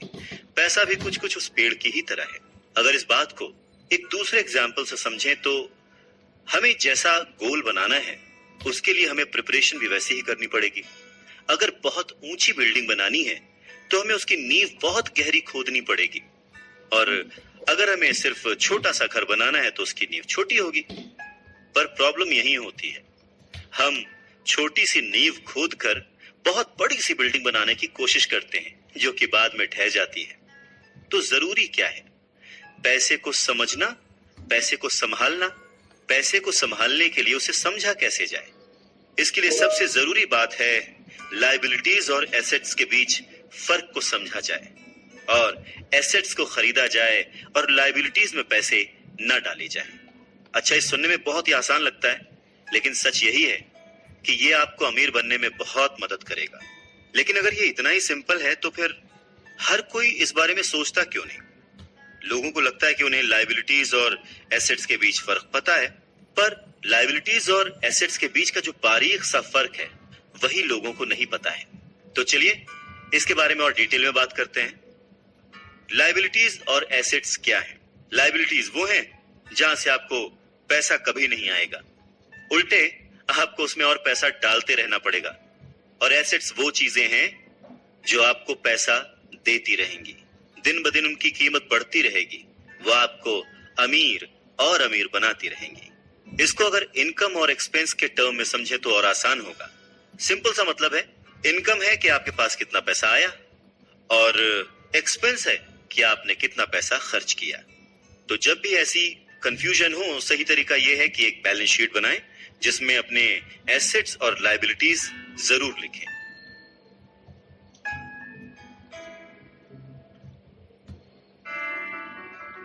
₹1 मांगता था, ₹2 थमा देते थे। ₹1 मांगता था, ₹2 थमा देते थे। कुछ इस तरह से पापा मुझे अमीर बना दिया करते थे। नमस्कार, मैं हूं अवधेश श्रीवास्तव। कहते हैं कि सोच अगर सही दिशा में हो तो मंजिल बड़ी आसानी से मिल जाती है। इंसान की जरूरतों को पूरा करने के लिए पैसे की आज कितनी जरूरत है, ये बात हम में से किसी से भी छिपी हुई नहीं है। हम सब दिन रात मेहनत करते हैं, सोचते हैं कि हम अमीर बन जाएं, पर क्या वो सोच हमारे अंदर है? हम छोटे थे तो ₹1 ₹2 में भी खुश हो जाते थे, पर आज ना जाने कितने पैसे कमाने के बाद भी हम खुश नहीं हो पाते। गरीबी ही महसूस होती है, हमेशा कमी लगी रहती है। तो कारण क्या है? फर्क क्या है? फर्क सिर्फ सोच का है, जिसके बारे में रॉबर्ट टी कियोसाकी कहते हैं कि अमीर लोगों के पास ज्यादा पैसा इसलिए होता है क्योंकि वो प्रिंसिपल पर यकीन करते हैं। वहीं दूसरी तरफ गरीब लोग प्रिंसिपल को ठीक से समझ नहीं पाते। इसीलिए इस बात पर जोर दिया जाता है कि केवल लिटरेट होना काफी नहीं है, फाइनेंशियली लिटरेट होना जरूरी है। सिर्फ नंबर से कुछ नहीं होता, मार्क्स से कुछ नहीं होता। फर्क तो तब पड़ता है जब आप अपनी सक्सेस स्टोरी खुद लिखें। अधिकतर फैमिलीज में देखा गया है कि जो मेहनती होता है उसके पास पैसा भी ज्यादा होता है, मगर उसका फायदा क्या जब सारा पैसा लाइबिलिटीज में खर्च हो जाए। वैसे ये बहुत ही इंटरेस्टिंग एक्सरसाइज है, करके देखनी चाहिए। लाइबिलिटीज वर्सेस एसेट्स, ये चार्ट बनाकर जब आप देखेंगे तो पाएंगे कि आपका खर्च करने का पैटर्न कैसा है, तरीका सही है या गलत। और तब आप ये भी नोटिस कर पाएंगे कि आपका ज्यादा खर्च किस तरफ हो रहा है, लाइबिलिटीज की तरफ या एसेट्स की तरफ, और आपको अपने खर्च पर कितना कंट्रोल करने की जरूरत है। तो इस पूरी बात को अगर आसान शब्दों में समझा जाए तो वो ये कि अपना पैसा कैसे खर्चें, बस यही मुद्दे की बात है और कुछ नहीं। अच्छा, एक और जरूरी बात है, पुराने समय में अगर देखा जाए तो लोगों के गोल होते थे, हम डॉक्टर बनेंगे, लॉयर बनेंगे, ये सारे प्रोफेशंस हैं, पर इनका अमीरी से कोई कनेक्शन नहीं है। पर सोच यही थी कि हम डॉक्टर बनेंगे तो बहुत पैसा कमाएंगे, लॉयर बनेंगे तो बहुत पैसा कमाएंगे, बैरिस्टर बनेंगे तो बहुत पैसा कमाएंगे। इस सोच की जड़ ही गलत है। पुराने जमाने के कई लोग आज डॉक्टर, इंजीनियर या जो कुछ भी वो बनना चाहते थे बन चुके हैं, पर आज भी वो पैसे के लिए स्ट्रगल कर रहे हैं। क्यों? क्योंकि वो उनकी नींव ही अलग थी।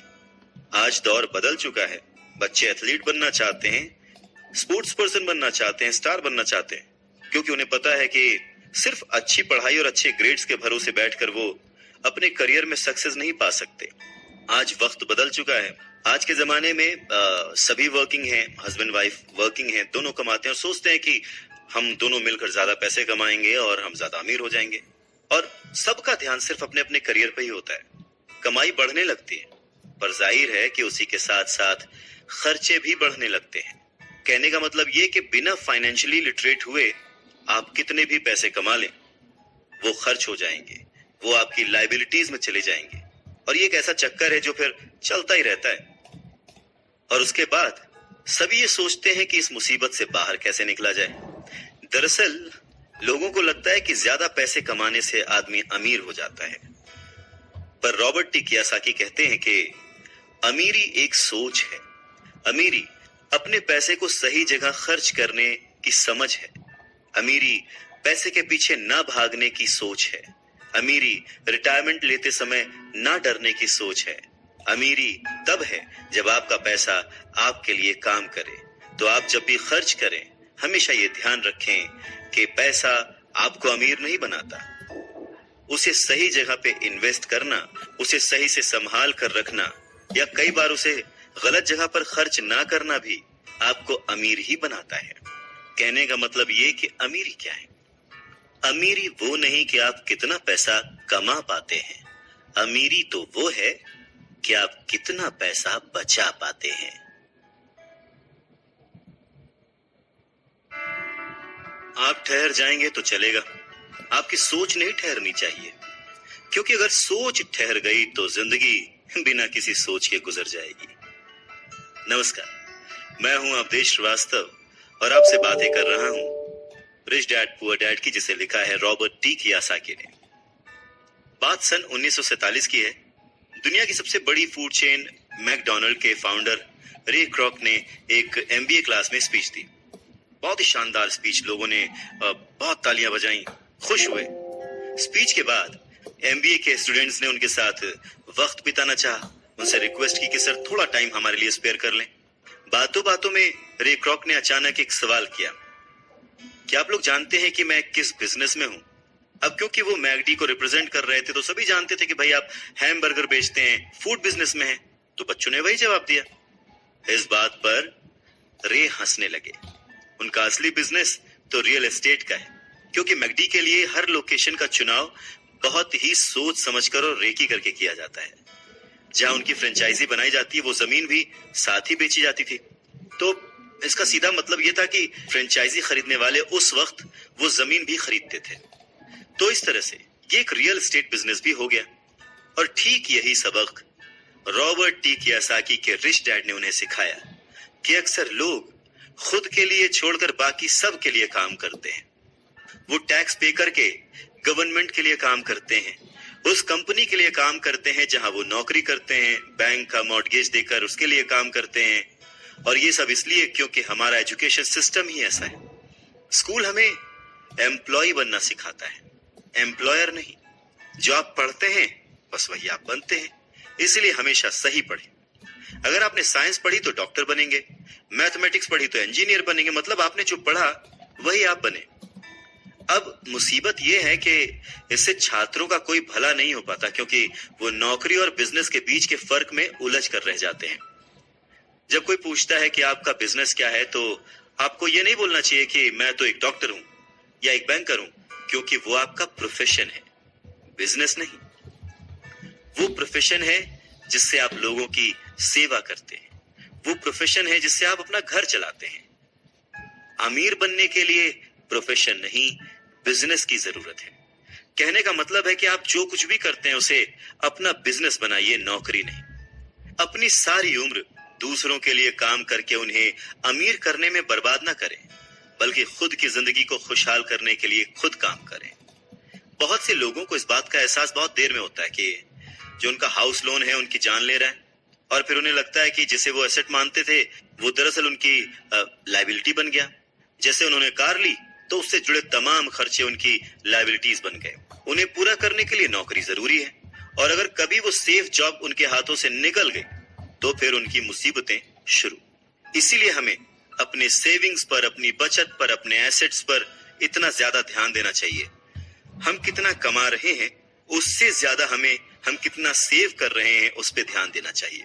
और फाइनेंशियली सिक्योर होने का यही एक सिंपल तरीका है। आप कितने अमीर हैं ये जानने का सही तरीका नेटवर्थ इसलिए नहीं है क्योंकि जब भी आप अपने एसेट्स बेचते हैं तो उन पर भी टैक्स लगता है। आपको उतना पैसा नहीं मिलता जितना कि आप सोचते हैं। तो आपकी बैलेंस शीट के हिसाब से आपको जितना भी पैसा मिलेगा उस पर भी आपको टैक्स देना पड़ेगा। अब इसका मतलब क्या हुआ कि क्या सब कुछ छोड़ दें, जो कर रहे हैं वो सब छोड़ दें, नौकरी ना करें? नहीं, रॉबर्ट टी कियोसाकी ये बिल्कुल नहीं कहते कि जो कुछ आप कर रहे हैं उसे छोड़ दें, जो नौकरी कर रहे हैं उसे छोड़ दें। अपनी नौकरी करते रहिए, पर साथ ही एसेट्स भी जमा करते रहिए। और एसेट्स से उनका मतलब है सही और असली मायने में एसेट्स। वो ये नहीं कहते कि आप कोई कार खरीद लीजिए, क्योंकि कार एसेट नहीं है, क्योंकि जैसे ही आप उसे सड़क पर उतारेंगे उसका रेट घट जाएगा, उसकी कीमत घट जाएगी। जितना हो सके खर्चे में कटौती करिए और लायबिलिटीज को घटाइए। तो बड़ा सवाल यह आता है कि किस तरह के एसेट्स खरीदे जाने चाहिए। कुछ एग्जाम्पल्स इस तरह से समझे जा सकते हैं कि ऐसा कोई बिजनेस करें जहां आपकी मौजूदगी जरूरी ना हो। मतलब अगर आप वहां पे ना भी रहें तो आपका काम चलता रहे, दूसरे लोग आपके लिए काम करते रहे, और बस वही आपका बिजनेस है। दूसरा आप कह सकते हैं कि रियल एस्टेट में पैसे लगा सकते हैं, आप लैंड खरीद सकते हैं, स्टॉक और बॉन्ड खरीद सकते हैं। आजकल बहुत सारी पॉलिसीज आ गई हैं, उन्हें समझें और फिर उसमें इन्वेस्ट करें। जब एसेट्स खरीदें तो अपनी पसंद की चीजों पर पैसा लगाएं, क्योंकि आपका मन होगा तभी आप उसमें ध्यान दे पाएंगे। अगर उसमें आपकी रुचि नहीं होगी ना तो आप उसे बेहतर समझ नहीं पाएंगे। रॉबर्ट टी कियोसाकी को रियल एस्टेट और स्टॉक्स में रुचि थी, खासकर छोटी कंपनियों में इन्वेस्ट करने की। तो उन्होंने अपने रिच डैड की सलाह पर अपनी नौकरी कभी नहीं छोड़ी। वो जॉब करते रहे, साथ ही अपने एसेट कॉलम को बड़ा और मजबूत बनाते रहे। उन्होंने अपना कमाया हुआ एक एक पैसा बेकार खर्च नहीं किया, उसे सेव किया। वो हमेशा ये मानकर चलते रहे कि इस पैसे की उन्हें जरूरत नहीं है, वो उसके मालिक हैं, गुलाम नहीं है। अगर आपको लगता है कि आप लग्जूरियस लाइफ जीना चाहते हैं, लग्जरी खरीदना चाहते हैं, शौक से खरीदिए, कोई बड़ी बात नहीं है। पर जैसे ही आपको ये विचार आए, ये भी जरूर सोचिए कि अमीर और गरीब में बस यही फर्क है। जहां पर मिडिल क्लास आदमी या गरीब आदमी पैसा आते ही पहले लग्जरी में खर्च करता है, वहीं अमीर आदमी उसे सबसे बाद में खरीदता है। तो यही सीक्रेट है अमीरों के और अमीर होने का और गरीबों की बढ़ती गरीबी का।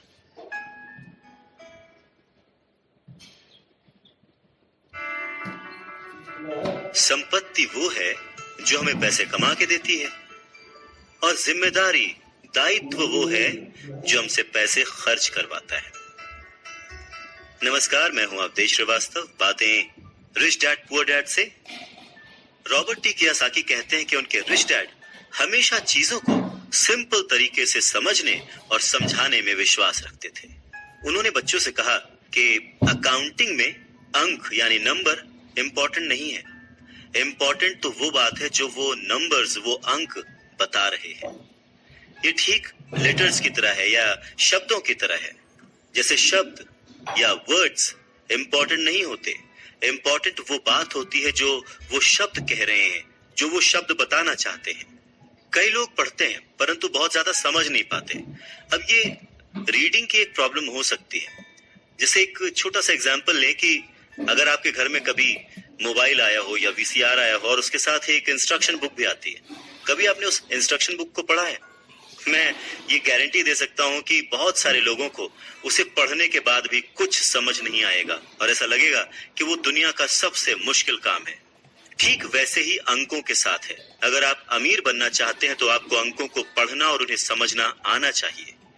रॉबर्ट टी कियोसाकी कहते हैं कि अपने रिच डैड से ये बात उन्होंने हजारों बार सुनी थी और ये भी सुना कि अमीर लोग संपत्ति इकट्ठा करते हैं जबकि गरीब और मध्य वर्गीय यानी मिडिल क्लास लोग दायित्व इकट्ठा करते हैं। तो सवाल ये आता है कि जब कोई नौकरी कर रहा है, अच्छी सैलरी उठा रहा है, फिर भी उसके पास पैसे की तंगी क्यों होती है?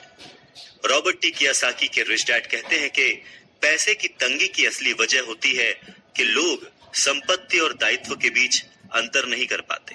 तो वास्तव में अगर आपको अमीर बनना है तो आपको सिर्फ इतना ही जानने की जरूरत है और आप जिंदगी भर संपत्ति खरीदते रहिए। बस इनके बीच के फर्क को न जानने के कारण बहुत सारे लोग जिंदगी भर पैसे की कमी से परेशान रहते हैं। पैसों के लिए आदमी इसलिए परेशान होता रहता है क्योंकि वो ना तो शब्दों को समझ पाता है ना ही अंकों को। जिन लोगों के सामने पैसे की मुश्किलें आ रही हैं, उन्हें ये समझ लेना चाहिए कि शब्दों या अंकों में ऐसा कुछ है जिसे वो पढ़ नहीं पा रहे हैं। कोई चीज ठीक से उनकी समझ में नहीं आ रही है। अमीर लोग इसीलिए अमीर होते जाते हैं क्योंकि इस मामले में वो पैसे की तंगी से परेशान लोगों से ज्यादा समझदार होते हैं। तो अगर आप भी अमीर बनना चाहते हैं और अपनी दौलत को बनाए रखना चाहते हैं तो पैसे की साक्षरता और समझदारी बहुत जरूरी है, शब्दों में भी और अंकों में भी।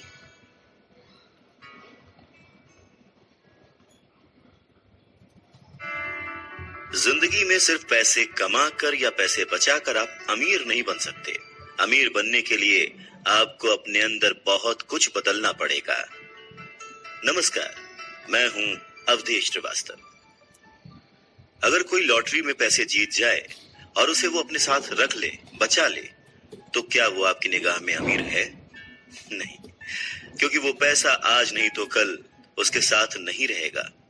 अमीरी एक सोच है, एक जीवन शैली है, एक नजरिया है और आपको हमेशा अमीर बने रहने के लिए अमीरों की तरह ही सोचना पड़ेगा, खुद को इंप्रूव करना पड़ेगा। और इसी बात को रॉबर्ट टी कियोसाकी के रिच डैड एक कहानी के माध्यम से उन्हें समझाते हैं। वो कहते हैं कि जापानी लोग 3 ताकतों को मानते थे: तलवार की ताकत, रत्नों की ताकत और दर्पण की ताकत। तलवार हथियारों की ताकत का प्रतीक थी। अमेरिका ने हथियारों पर खरबों डॉलर खर्च कर दिए और इसी कारण वो आज विश्व में सबसे ताकतवर देश है। दूसरी ताकत रत्न यानी के पैसे की ताकत का प्रतीक। इस कहावत में कुछ तो सच्चाई होगी। ये स्वर्णिम नियम याद रखो, जिसके पास स्वर्ण है वही नियम बनाता है। तीसरा, दर्पण, शीशा, आत्मज्ञान का प्रतीक है। जापानी कहानियों के अनुसार ये आत्मज्ञान बाकी दोनों ताकतों से ऊपर है। गरीब और मध्यम वर्गीय लोग अक्सर ही धन की ताकत से नियंत्रित होते हैं। वो सुबह सुबह उठते हैं और नौकरी करने के लिए भागम भाग मचा देते हैं, बिना खुद से ये पूछे कि क्या ऐसा करना समझदारी है। पैसे की समझ न होने के कारण ज्यादातर लोग पैसे की डरावनी ताकत को ये इजाजत दे देते हैं कि वो उन्हें काबू में कर ले। पैसा उन्हें कंट्रोल करने लगता है। इस इश्यू को ठीक करने के लिए अगर वो दर्पण की ताकत का इस्तेमाल करते तो वो खुद से ये सवाल जरूर पूछते कि क्या ऐसा करना समझदारी है। बहुत बार हम अपनी अंदरूनी समझदारी पर भरोसा करने के बजाय भीड़ के साथ साथ चलने लगते हैं। कोई काम इसलिए करते हैं क्योंकि बाकी सब भी ऐसा कर रहे हैं। सवाल पूछने के बजाय हम नकल करने लगते हैं। अक्सर नासमझी के कारण वही दोहराने लगते हैं जो हमें सिखाया गया है। और इस तरह के विचार कि आपका घर आपका सबसे बड़ा एसेट है आपका घर आपका सबसे बड़ा निवेश है। अगर आप ज्यादा कर्ज लेते हैं तो आपको टैक्स में ज्यादा छूट मिलेगी। अच्छी नौकरी, सुरक्षित नौकरी खोजो, गलतियां मत करो, वगैरह वगैरह। तो ऐसी चीजें हम भीड़ की बात सुनकर करने लग जाते हैं, खतरे नहीं उठाते। दूसरी जरूरी बात, ऐसा कहा जाता है कि ज्यादातर लोगों के लिए मौत से भी डरावनी चीज होती है भीड़ के सामने बोलना, उन्हें एड्रेस करना। मनोवैज्ञानिक कहते हैं कि बहुत सारे लोग कॉमन स्टेज पर बोलने से इसलिए डरते हैं क्योंकि उन्हें यह डर होता है कि कहीं उनकी बुराई होगी, लोग उनके ऊपर हंसेंगे, वो अकेले रह जाएंगे, लोग उनसे दूर हो जाएंगे। सबसे अलग होने का डर या अकेले रह जाने का डर ही वो सबसे बड़ा कारण है जिस वजह से बहुत सारे लोग अपनी समस्या, अपनी प्रॉब्लम्स को सॉल्व करने के नए नए तरीके नहीं ढूंढते, बस भीड़ के साथ चलते चले जाते। इसीलिए रॉबर्ट टी कियोसाकी कहते हैं कि उनके रिच डैड की तरह ही उनके पुअर डैड ने भी उन्हें बहुत कुछ सिखाया है। और उनमें से एक जरूरी बात यह थी कि क्यों और किस तरह से जापानी लोग दर्पण की ताकत को, आईने की ताकत को सबसे ज्यादा इंपॉर्टेंस देते थे। क्योंकि जब इंसान आईने में खुद को देखता है तभी उसे सच्चाई का पता चलता है। और ज्यादातर लोग खतरा मत उठाओ इसलिए कहते हैं क्योंकि वो खुद से डरे हुए होते हैं। ये किसी भी चीज के बारे में कहा जा सकता है, जैसे खेल में, रिलेशनशिप्स में, करियर में, पैसों में, वगैरह वगैरह। और सबसे इंपॉर्टेंट बात यह कि आईने में देखकर आप खुद से झूठ बोल सकते हैं क्या? रॉबर्ट टी कियोसाकी इस बात का जिक्र यहां इसलिए करते हैं क्योंकि भीड़ के साथ चलने में और पड़ोसियों की नकल करने में, उनके ऐशो आराम की नकल करने में बहुत सारी दिक्कतें आती हैं। पैसों की समस्या पैदा हो जाती है। वो उनका तरीका है, वो उसे अफोर्ड कर सकते हैं। पर जब हम देखा देखी, बिना सोचे समझे नकल करना शुरू कर देते हैं तो हम समस्याओं से घिर जाते हैं।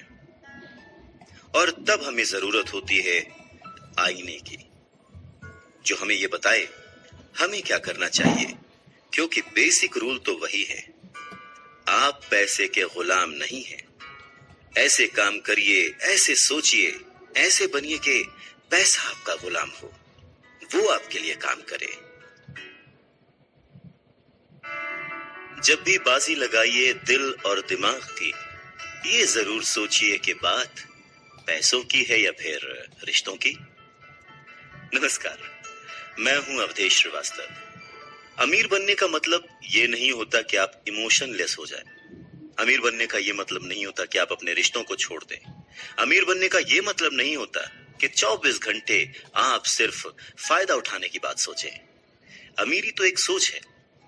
रॉबर्ट टी कियोसाकी बहुत ही खूबसूरत एक अपना इंसिडेंट शेयर करते हैं कि उनके जो पुअर डैड थे, जो कि एक स्कूल में पढ़ाते थे, उन्होंने बहुत मेहनत करके पाई पाई जोड़कर एक घर बनाया था, जिसे वो हमेशा कहते थे कि ये मेरी संपत्ति है।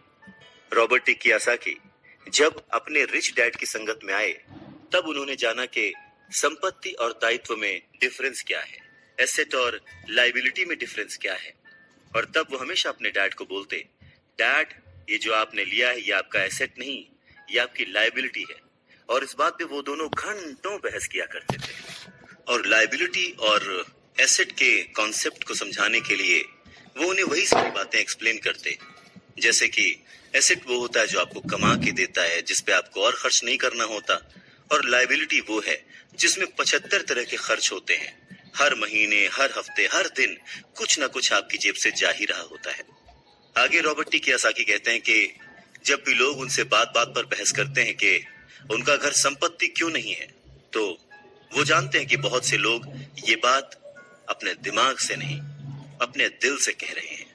क्योंकि किसी के लिए भी अपना घर बनाना सबसे बड़ा सपना होता है और इसीलिए वो उसमें अपने पैसे लगाते हैं। अपने घर का मालिक होने से ज्यादा अच्छा कुछ भी महसूस नहीं होता है। पर दिल और दिमाग के बीच लायबिलिटी और एसेट्स के कॉन्सेप्ट को समझाने के लिए रॉबर्ट टी कियोसाकी एक और बात कहते हैं। वो इस तरह समझाते हैं कि मान लीजिए वो और उनकी पत्नी एक बड़ा सा घर खरीदते हैं, तो होगा क्या कि उसमें उनके बहुत सारे पैसे खर्च हो जाएंगे, जो कि शायद फिजूल ही हो। हालांकि बहुत सारे लोग इस बात से अग्री नहीं करेंगे, सहमत नहीं होंगे, क्योंकि घर एक भावनात्मक चीज है, इमोशन है, और इमोशन हमेशा दिमाग पर भारी पड़ता है। जब भी लोग दिल से सोचते हैं तो दिमाग की बातें उन्हें गलत लगती हैं। पर फिर रॉबर्ट टी कियोसाकी आगे एक्सप्लेन करते हैं कि वो सही कैसे हैं और एक घर एसेट क्यों नहीं है। वो कहते हैं कि जब घर की बात आती है तो मैं ये बताना चाहता हूं कि ज्यादातर लोग उस घर की कीमत चुकाने के लिए जिंदगी भर काम करते हैं। ज्यादातर लोग एक घर खरीदने के कुछ सालों बाद दूसरा घर खरीदते हैं और हर बार पहले मकान के लिए जो कर्ज वो लेते हैं उस पर उनके पास हर बार फिर से 30 साल का नया कर्ज आ जाता है। हालांकि लोगों को मॉर्टगेज पेमेंट पर ब्याज के लिए टैक्स में छूट मिलती है, पर वो अपने दीगर खर्चों के लिए टैक्स के बाद मिलने वाले रुपयों का उपयोग करते हैं, अपनी मॉर्टगेज पूरी तरह से चुकाने के बाद भी। Property tax. उनकी पत्नी के मम्मी डैडी को यह बात सुनकर बहुत धक्का लगा जब उनके घर का प्रॉपर्टी टैक्स $1000 प्रति माह तक पहुंच गया था, और ये तब हुआ था जब वो रिटायर हो चुके थे। $1000 बहुत बड़ी रकम होती है। अगर हम उसको इंडियन करेंसी में चेक करें तो शायद 70-80 हजार रुपए, या शायद उससे भी ज्यादा। और ये तब हुआ था जब वो रिटायर हो चुके थे। इस बढ़ोतरी से उनका रिटायरमेंट के बाद का बजट जो है वो बिगड़ गया था और उन्हें अपना वो मकान छोड़ना पड़ा। अच्छा, एक और मिथ है कि घर की कीमत जो है हमेशा बढ़ती रहती है। ऐसा नहीं है। बहुत सारे ऐसे लोग हैं जिन्होंने कर्ज लेके घर खरीदा और वो घर उन्होंने जितने में खरीदा आज उसकी कीमत आधे से भी कम है। इन सब नुकसानों से ऊपर सबसे बड़ा नुकसान क्या है पता है? आपका लिक्विड कैश। वो लिक्विड कैश जो कि किसी सही जगह पर लग सकता था वो घर में फंस गया। अगर आपका सारा पैसा मकान में फंसा रहता है तो आपको ज्यादा कड़ी मेहनत करनी पड़ती है ताकि आपका खर्चा चलता रहे। इस दौरान आपकी संपत्ति वाले कॉलम में कोई बढ़ोतरी नहीं होती, मतलब आप और कोई एसेट नहीं बना पाते। अगर एक यंग पति पत्नी, यंग कपल शुरुआत में ही अपना पैसा अपने एसेट वाले कॉलम में लगाए तो उनके आगे के साल बहुत ही आराम से गुजरेंगे, खासकर उस समय जब वो अपने बच्चों को कॉलेज में भेजेंगे। इस दौरान उनकी संपत्ति भी बढ़ जाएगी और उनके खर्चे भी आराम से चलते रहेंगे। तो अगर कम शब्दों में समझे तो ये कि घर खरीदने का फैसला जो है ना वो बहुत ही खर्चीला होता है। इसके बजाय बेहतर ये होगा कि जल्दी ही इन्वेस्टमेंट पोर्टफोलियो बना लिया जाए। देखिए, घर खरीदने का असर किसी भी आदमी पर 3 तरह से पड़ता है। पहला, समय की बर्बादी, क्योंकि इस पूरे दौरान दूसरी संपत्तियों का मूल्य बढ़ चुका होता है। एक्स्ट्रा पूंजी की बर्बादी, एक्स्ट्रा पैसे की बर्बादी जिसे दोबारा निवेश किया जा सकता था, जबकि घर खरीदने के बाद आपको घर से सीधे जुड़े हुए बहुत से खर्च उठाने पड़ते हैं। तीसरा, शिक्षा की बर्बादी। अक्सर ऐसा होता है कि लोग ये मानते हैं कि उनके जो एसेट्स वाले कॉलम में, संपत्ति वाले कॉलम में उनका घर, बचत और रिटायरमेंट प्लान आते हैं। अब क्योंकि उनके पास इन्वेस्ट करने के लिए पैसा नहीं है इसलिए वो बिल्कुल भी इन्वेस्ट नहीं कर पाते। इस कारण उन्हें इन्वेस्टमेंट का अनुभव कभी मिल ही नहीं पाता। ज्यादातर लोग कभी एक समझदार इन्वेस्टर नहीं बन पाते और सबसे बढ़िया इन्वेस्टमेंट अक्सर सबसे पहले समझदार इन्वेस्टर्स को बेचे जाते हैं, जो बाद में उन्हें ज्यादा दामों पर सुरक्षित रहने वाले लोगों को बेचते हैं, उन लोगों को बेचते हैं जो रिस्क नहीं उठाना चाहते। तो रॉबर्ट टी कियोसाकी के जो पुअर डैड थे, जो कि बहुत ही पढ़े लिखे थे, उनका फाइनेंशियल स्टेटमेंट चूहा दौड़ में फंसे व्यक्ति का सबसे अच्छा उदाहरण है। नौकरी की, जिंदगी भर पाई पाई इकट्ठा की, घर खरीदा और उस घर का खर्च चलाने के लिए जिंदगी भर मेहनत करते रहे। उनके खर्च हमेशा उनकी आमदनी से ज्यादा होते थे। और यहाँ पर रॉबर्ट टी कियोसाकी एक बात बहुत अच्छे से समझाना चाहते हैं कि अगर आप इंडिपेंडेंट बनना चाहते हैं, अमीर बनना चाहते हैं, तो आपके खर्चे कभी भी आपकी आमदनी से ज्यादा नहीं होने चाहिए।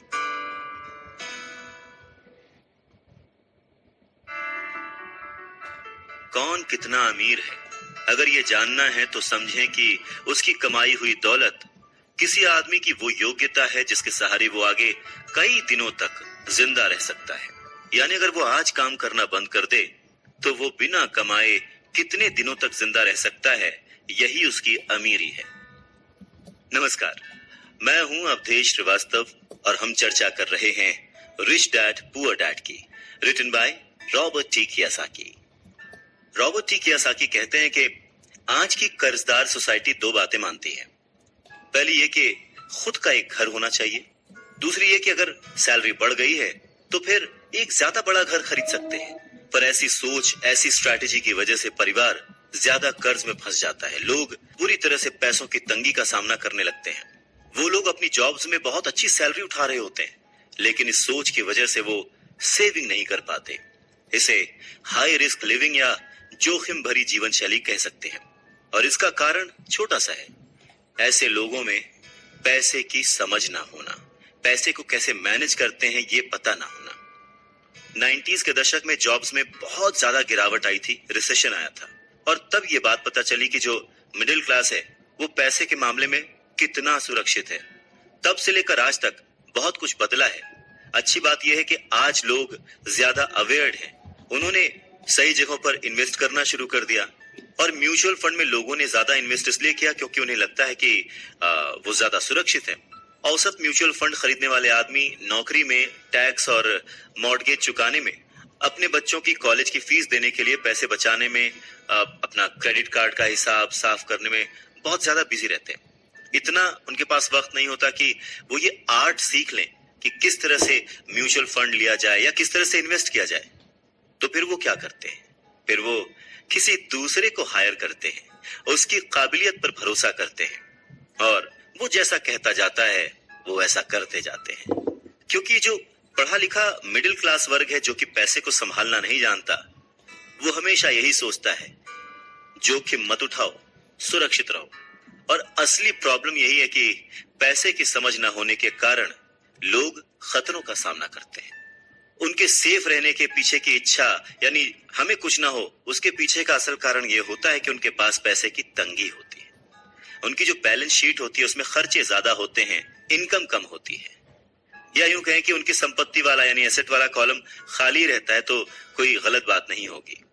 और जब सचमुच जिंदगी में वो once in a life time वाला मौका आता है ना, तो ये लोग उस मौके का फायदा नहीं उठा पाते, क्योंकि इनके पास पैसे ही नहीं होते इन्वेस्ट करने के लिए। अगर पैसे की समझ आपको है तो आप थोड़ा थोड़ा निवेश करके, बूंद बूंद से सागर भर के अमीर हो सकते हैं। आप सूझबूझ के साथ सही जगह पर इन्वेस्टमेंट करके अपने 5,000 रुपए को 10 लाख रुपयों में कन्वर्ट कर सकते हैं। पर प्रॉब्लम सोच की है। ये जो गरीब वर्ग या मिडिल क्लास जो वर्ग है, वो ऐसे इन्वेस्टमेंट्स को बहुत ही जोखिम भरा मानता है। पर वो ये नहीं जानता कि प्रॉब्लम इन्वेस्टमेंट में नहीं है, प्रॉब्लम उनकी सोच में है, उनकी नासमझी में है। वो ये नहीं जानते कि पैसा कहाँ लगाना है। वो हमेशा अपने पैसों की जिम्मेदारी दूसरों पर लाद देते हैं और उसके लिए खर्च भी करते हैं। तो अगर आप भी दूसरों की तरह सोचते हैं, घर को एक एसेट समझते हैं, इन्वेस्टमेंट करने से डरते हैं, सेफ रहना चाहते हैं, तो ये समझना जरूरी है कि आप किसी के लिए काम करते हैं। सैलरी पर काम करने वाले बहुत ज्यादा लोग मालिक को या फिर अपने शेयर होल्डर्स को अमीर बना रहे होते हैं। एक्चुअली वो उनके लिए काम कर रहे होते हैं। आपकी कोशिशें, मेहनत और सफलता से दरअसल आप नहीं सफल होते, आपका मालिक सफल होता है और उसे उसके रिटायरमेंट के लिए मदद मिल रही होती है। अच्छा, दूसरा, आप सरकार के लिए काम करते हैं। आप समझ सकते हैं कि जब आप काम करते हैं, पैसे कमाते हैं, तो उसका एक हिस्सा टैक्स के रूप में सरकार को जाता है। तीसरा, अगर आपके पास घर है जिसे आप अपना एसेट मानते हैं, जो कि दरअसल एक लायबिलिटी है, तो आप बैंक्स के लिए काम करते हैं। क्यों? क्योंकि आपने उन घरों के ऊपर लोन ले रखा है और वो लोन चुकाने के लिए, क्रेडिट कार्ड का कर्ज चुकाने के लिए आप दिन रात मेहनत करते हैं। तो अगर आप सिर्फ ज्यादा कड़ी मेहनत से काम करते जाएं, तो समस्या यह है कि तीनों ही मामलों में आपको और ज्यादा मेहनत करनी पड़ेगी और फायदा आपको नहीं मिलेगा, किसी और को मिलेगा। तो आपको यह सीखना पड़ेगा कि आपकी ज्यादा मेहनत से किस तरह आपको और आपके परिवार को फायदा हो। मान लीजिए कि अगर आप ये फैसला कर भी लेते हैं कि आप सिर्फ अपने काम से काम रखेंगे, पर पैसों की समझ न होने के कारण, उसे मैनेज करने की समझ न होने के कारण आपको ये नहीं पता होता कि आपके लक्ष्य को किस तरह से निर्धारित किया जाए। अक्सर लोग अपने प्रोफेशन को बनाए रखना चाहते हैं, अपनी सैलरी के सहारे ही अपनी संपत्ति को, अपने एसेट्स को खड़ा करना चाहते हैं। पर जब उनकी संपत्ति बढ़ती है तो वो किस तरह अपनी सफलता का आकलन करते हैं, कब कोई दूसरा आदमी ये महसूस करता है कि वो अमीर है, कि उसके पास दौलत है, और संपत्ति और दायित्व के बीच का बैलेंस कैसा है, ये सब बातें भी समझना उतना ही जरूरी है। तो फिर सवाल वही है कि अमीर कैसे बना जाए। अमीर बनने के लिए आपकी संपत्ति, आपकी सफलता, आपके आसपास का माहौल, आपकी दौलत, इन सब के बारे में आपको सोचना पड़ेगा। एसेट्स और लायबिलिटीज के बारे में सोचना पड़ेगा। सबसे इंपॉर्टेंट है कि अपने दिमाग को हमेशा खुला रखना पड़ेगा, क्योंकि ये जिंदगी भर का सब्जेक्ट है। आपको ये सब्जेक्ट जिंदगी भर पढ़ना है, सीखना है और अमीरी की राह पर आगे बढ़ते जाना है।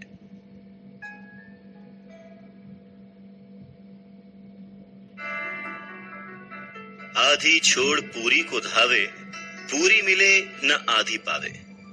नमस्कार, मैं हूं अवधेश श्रीवास्तव और हम चर्चा कर रहे हैं रिच डैड पुअर डैड की। मुश्किल के दौर में, गरीबी के दौर में अपने आप को कैसे संभाला जाए, अपने आप को कैसे गरीबी से उबारा जाए, इस बात को समझाने के लिए रॉबर्ट टी कियोसाकी बहुत ही अच्छा एग्जाम्पल देते हैं। वो कहते हैं कि एक दिन कर्ज लेने के लिए, क्योंकि उनकी माली हालत खराब हो गई थी, तो उन्होंने अपने नए गोल्फ क्लब, आर्ट कलेक्शन, किताबें, स्टीरियो, टेलीविजन, उनके महंगे कपड़े, घड़ियां, जूते और बहुत सारे ऐसी चीजें लोन वाले पेपर में जो संपत्ति वाला कॉलम होता है उसमें लिख दिया, एसेट्स में लिख दिया और भेज दिया।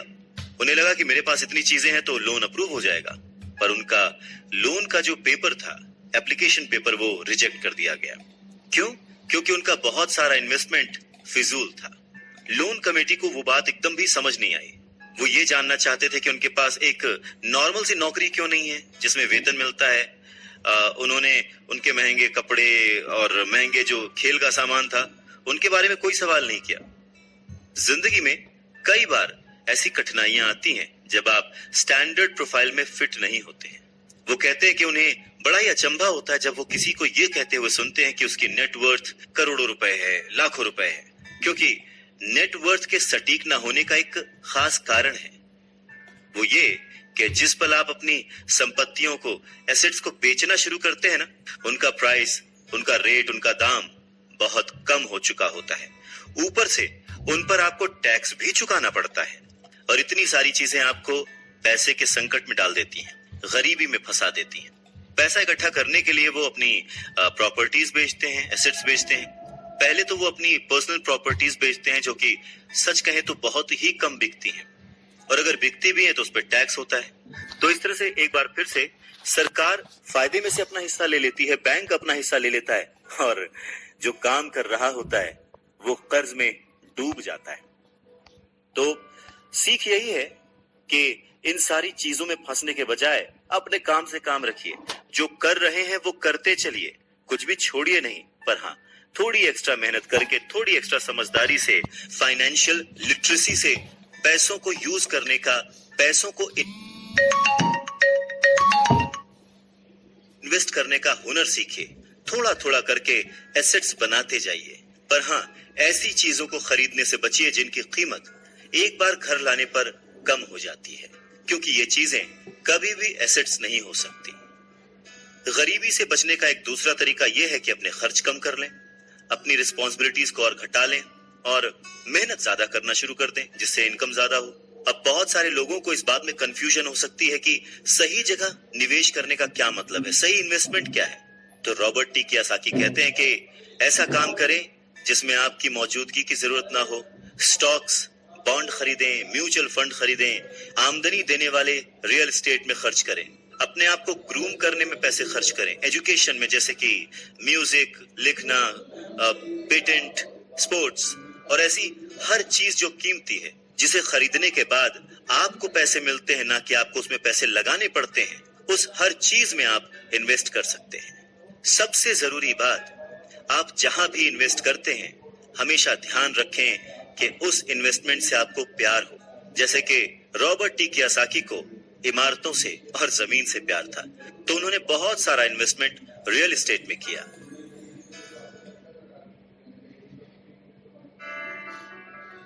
जब पैसे खर्च ही नहीं करने हैं तो फिर कमाएं क्यों, और ऐसी अमीरी का क्या फायदा। नमस्कार, मैं हूं अवधेश श्रीवास्तव। ये सवाल हम सभी के मन में आ सकता है। इस बात पर रॉबर्ट टी कियोसाकी कहते हैं कि ये सिर्फ सोच का अंतर है।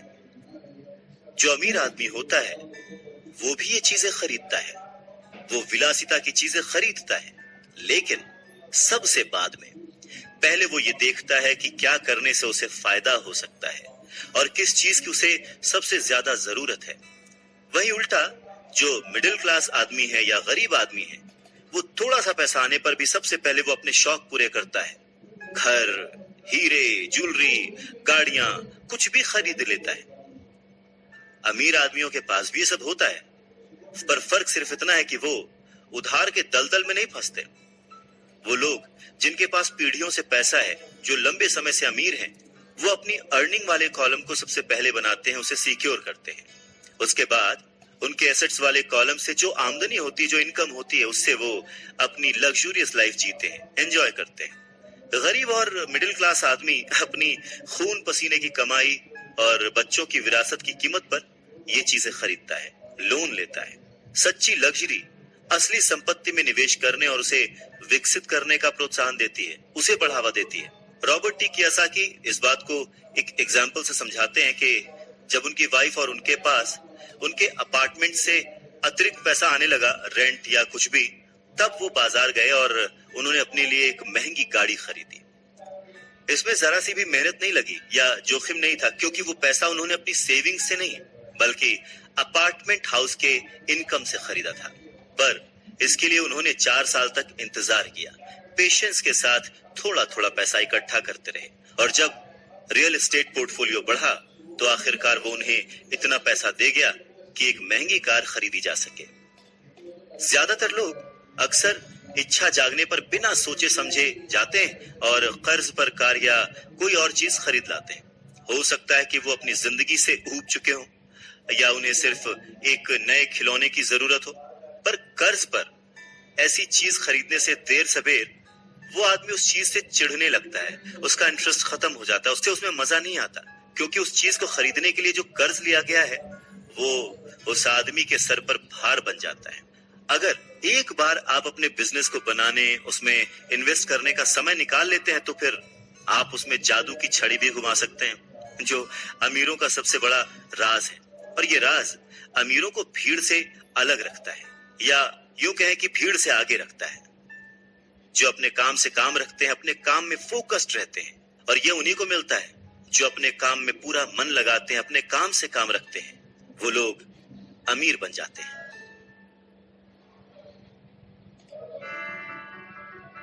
अगर मिल के चला जाए तो तूफानों को भी शिकस्त दी जा सकती है। नमस्कार, मैं हूं अवधेश श्रीवास्तव और हम चर्चा कर रहे हैं रॉबर्ट टी कियोसाकी की लिखी book rich dad poor dad की। रॉबर्ट टी कियोसाकी अपने बचपन का एक किस्सा सुनाते हैं। कहते हैं कि मुझे याद है, हमें स्कूल में रॉबिन हुड और उनके सुखी गिरोह की कहानी बताई गई थी। मेरे स्कूल टीचर का मानना था कि ये केविन कॉस्नर की तरह के एक रोमांटिक हीरो की अद्भुत कहानी है, जो अमीरों को लूटता था और गरीबों में बांट देता था। तो मेरे रिच डैड की नजर में रॉबिन हुड हीरो नहीं था, वो उसे बदमाश मानते थे। रॉबिन हुड को गुजरे हुए तो लंबा समय गुजर चुका है, परंतु उसके जो मानने वाले हैं, जो उसके फैंस हैं, वो आज भी जिंदा हैं। न जाने कितनी बार मैंने लोगों को ये कहते सुना है कि अमीरों को और ज्यादा टैक्स देना चाहिए और उसे गरीबों में बांट देना चाहिए। रॉबिन हुड का ये जो थॉट था, अमीरों से लेकर गरीबों में बांट दिया गया। गरीब और मिडिल क्लास लोगों के लिए ये सबसे ज्यादा दुख का कारण है। इसी रॉबिन हुड आदर्श के कारण मिडिल क्लास पर टैक्स का इतना भारी बोझ लदा हुआ है। और सच्चाई तो यह है कि अमीरों पर टैक्स लगता ही नहीं है। गरीबों की भलाई के लिए जो पैसा लगता है वो मिडिल क्लास से आता है, खासकर पढ़े लिखे और ऊंची आमदनी वाले मिडिल क्लास से।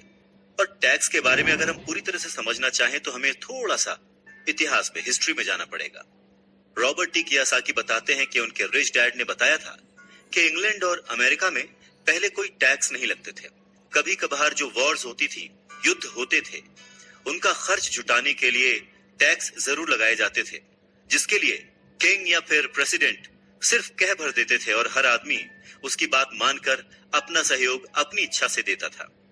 बाद में सन 1874 में इंग्लैंड ने इनकम टैक्स को अपने सिटीजन्स पर लागू कर दिया और 1913 में कॉन्स्टिट्यूशन के 16वें संशोधन के बाद अमेरिका में भी इनकम टैक्स जो है वो लागू हो गया। एक समय था जब अमेरिकी लोग टैक्स विरोधी हुआ करते थे, पर धीरे धीरे लगभग 50 सालों के बाद लोगों ने वो एक्सेप्ट कर लिया।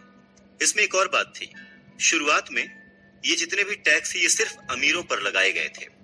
तो रिच डैडी चाहते थे कि माइक और वो इस बात को न भूलें, और उन्होंने ये बात साफ कर दी थी कि टैक्स का जो थॉट है वो लोकप्रिय बना ही इसीलिए कि लोगों को लगता था कि इससे अमीरों को सजा दी जाती है और मिडिल क्लास और गरीबों को मदद मिलती है। पर वक्त ने इस बात को पलट दिया और आज गरीब भी टैक्स का मारा हुआ है और मिडिल क्लास भी, या यूं कहें कि सबसे ज्यादा जो टैक्स का मारा हुआ है वो है middle class. Robert T Kiyosaki आगे कहना जारी रखते हैं, एक बार सरकार को टैक्स मिल गया तो उन्हें उसके फायदे नजर आ गए और उनकी भूख बढ़ गई। रिच डैडी ने रॉबर्ट टी कियोसाकी को आगे समझाते हुए कहा कि अमीरों ने वक्त के साथ साथ कॉरपोरेशन की ताकत को समझा। एकजुट होकर उन्होंने इस टैक्स को पलट दिया और सारा बोझ उन लोगों के ऊपर डाल दिया जिन लोगों ने कभी इसके सपोर्ट में वोट दिया था, यानी कि गरीब और मिडिल क्लास लोग। और इसके पीछे की सबसे बड़ी वजह अमीरों का पैसा नहीं था, उनकी समझ थी, उनकी जानकारी थी, उनकी अवेयरनेस थी। उन्होंने अपने पैसे को बचाने के लिए संविधान को समझा, रूल्स को समझा और फिर उनमें कमियां निकाली और फिर किस तरह से उनसे बचा जाए ये सब देख परख के कॉरपोरेशन का सहारा लिया और वो उसमें सफल भी हुए। अमीरों और गरीबों के बीच ये लड़ाई सदियों से चलती आ रही है। अमीरों से वसूलों का जो नारा लगाने वाली भीड़ थी वो हमेशा अमीरों के खिलाफ रही, और ऐसी लड़ाइयां तब छिड़ती हैं जब किसी एक विशेष वर्ग को ध्यान में रखकर कानून बनते हैं, और ये लड़ाई कब खत्म होगी ये कहा नहीं जा सकता। समस्या यह है कि जो लोग हारते हैं उनमें समझ की कमी है, पर वो ये मानते नहीं। हारने वाले लोग वो हैं जो हर सुबह उठकर तैयार होते हैं और अपनी नौकरी में कड़ी मेहनत करते हैं और उस पर टैक्स भी देते हैं। अगर वो ये समझ पाते कि अमीर लोग किस तरह से पैसे का खेल खेलते हैं तो वो भी इस खेल को उसी तरह से खेल सकते थे। फिर वो भी गरीबी से आजाद हो सकते थे, पैसे के मालिक हो सकते थे और अमीर बन सकते थे। रिच डैड कहते हैं कि इसीलिए मुझे बिल्कुल अच्छा नहीं लगता कि जब कोई अपने बच्चे को यह सलाह देता है कि खूब पढ़ो और नौकरी करो। जिस कर्मचारी में पैसे की समझ नहीं है वो बच नहीं सकता। समाज उसके पैसे को हड़प लेगा और उसे गरीबी की ओर धकेल देगा। कहते हैं ना कि उस देने वाले ने तो कोई कमी ना की, अब किसको क्या मिला ये मुकद्दर की बात है। और ये जो मुकद्दर है ये हम अपनी सोच से, अपनी नॉलेज से, अपनी अवेयरनेस से बदल सकते हैं। अमीरी और गरीबी में सिर्फ सोच और समझ का ही फासला है।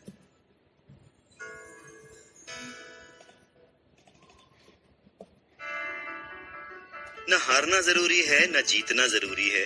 अरे ये जीवन का खेल है, इसे खेलना जरूरी है। नमस्कार, मैं हूं अवधेश श्रीवास्तव और आज की चर्चा रॉबर्ट टी कियोसाकी की लिखी किताब रिच डैड पुअर डैड पर। रॉबर्ट टी कियोसाकी कहते हैं कि पैसे कमाना भी एक खेल ही है। अगर आप इसे एक खेल की तरह एंजॉय करेंगे तो आप और ज्यादा रिच होते जाएंगे। हर हफ्ते वो निवेश करते हैं और कभी हारते हैं कभी जीतते हैं। जब जीतते हैं तो उस निवेश को अगले हफ्ते के लिए सेव कर लेते हैं और जब हारते हैं तो खुद से जीतने वाले की आंख में आंख डालकर कहते हैं ठीक है, अगले सैटरडे फिर मिलते हैं। रॉबर्ट टी कियोसाकी की बात से ये समझ में आता है कि पैसा कमाना भी खेल जैसा ही है। अगर आप उसे एंजॉय करते हैं, उसके पीछे नहीं भागते हैं, तो आप धीरे धीरे ही सही पर ग्रो करेंगे और जल्द ही अमीर बन जाएंगे। इंसान गलतियां करता है और उन गलतियों से सीखता है। अमीर बनना भी कुछ वैसा ही है।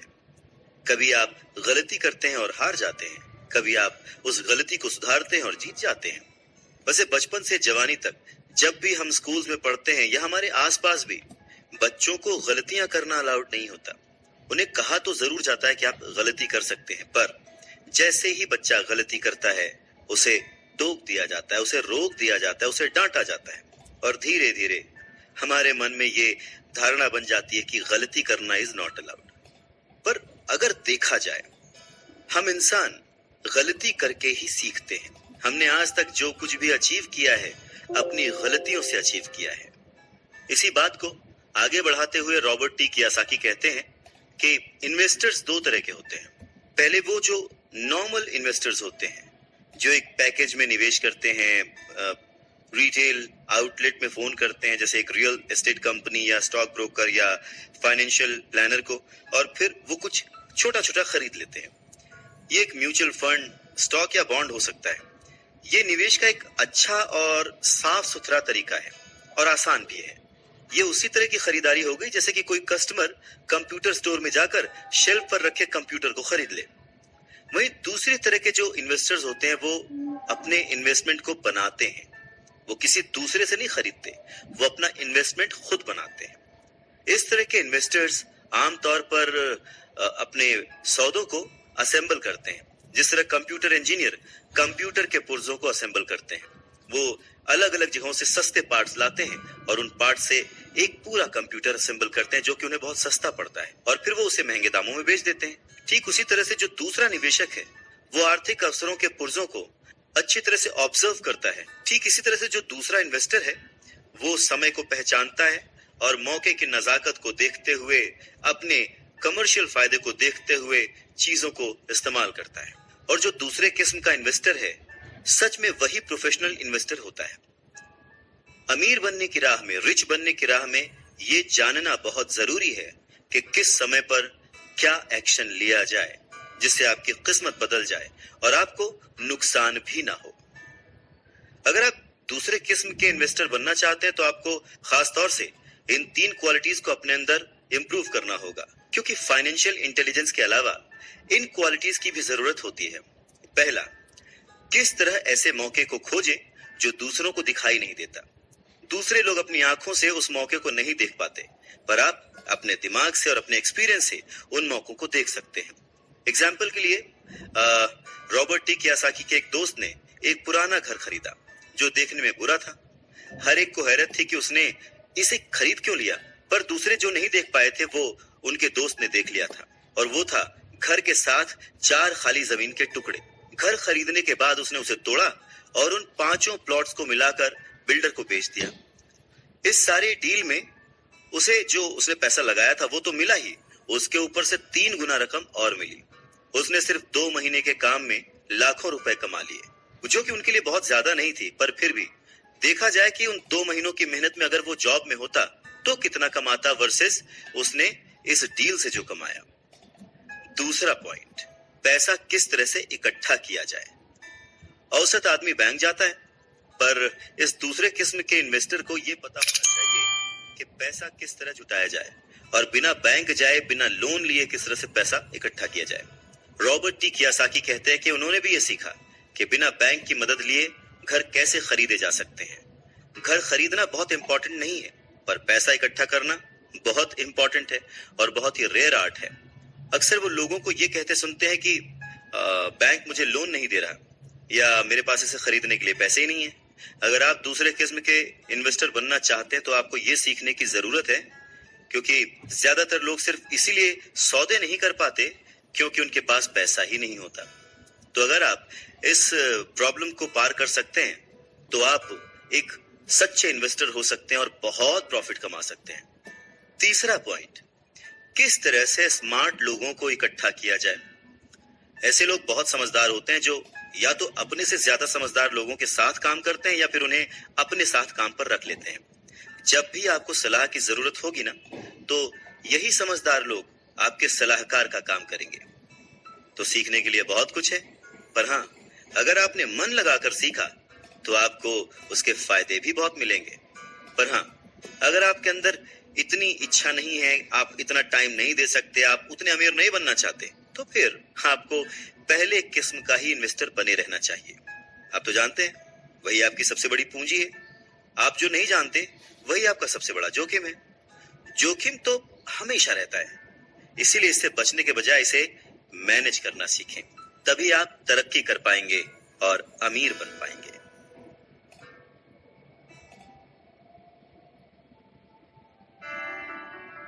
जब जिंदगी आपको नींबू थमाए तो जल्दी से शरबत बना लो और पी लो।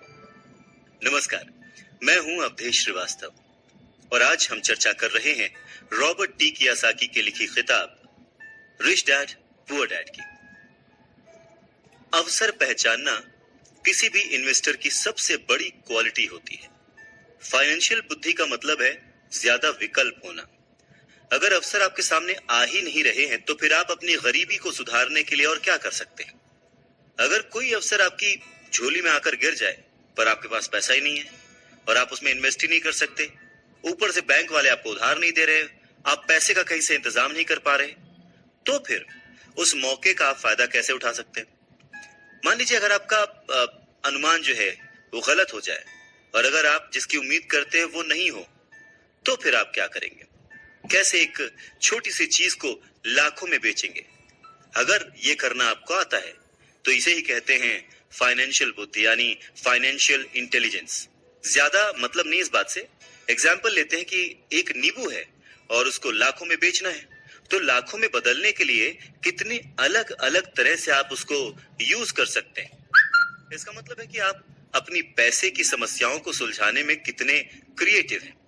ज्यादातर लोग केवल एक समाधान जानते हैं, नींबू निचोड़ो और शरबत बना के पी लो, यानी कि कड़ी मेहनत करो, बचत करो और उधार लो। तो आपको अपनी फाइनेंशियल बुद्धि क्यों बढ़ानी चाहिए। रॉबर्ट टी कियासाकी कहते हैं क्योंकि आप उस तरह के इंसान होना चाहते हैं जो अपनी किस्मत खुद लिखता हो। आप जो हो रहा है उसे होने देते हैं और उसे बेहतर में बदलने की ताकत रखते हैं। ऐसे बहुत कम लोग ये बात समझ पाते हैं कि किस्मत भी हम ही लिखते हैं। जिस तरह की पैसा बनाया जाता है, अगर आप ज्यादा किस्मत वाले होना चाहते हैं और ज्यादा पैसा बनाना चाहते हैं तो बहुत कड़ी मेहनत करने के अलावा आपको अपनी फाइनेंशियल बुद्धि को भी तैयार करना होगा, सीखना होगा। अगर आप इस तरह के आदमी हैं जो सही चीज होने का इंतजार करता है तो शायद आपको बहुत लंबे समय तक इंतजार करना पड़ सकता है। ये तो बस उसी तरह की बात हो गई कि आप गैरेज से गाड़ी निकालने के पहले ये डिसाइड करना चाहते हैं कि भाई अगले 5 मील तक सभी स्ट्रीट लाइट्स ठीक रहेंगी, बर्फ नहीं गिरेगी, एक्सीडेंट नहीं होगा, वगैरह वगैरह। ये चीजें आपके कंट्रोल में नहीं है। आपके कंट्रोल में है सिर्फ गाड़ी चलाना। ठीक उसी तरह से आपके कंट्रोल में है अपने प्लान्स बनाना, अपनी समझ और सूझबूझ का इस्तेमाल करते हुए।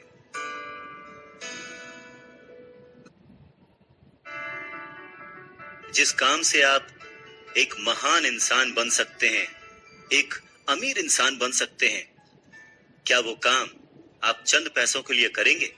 नहीं ना। सीखने के लिए काम करें, पैसों के लिए नहीं।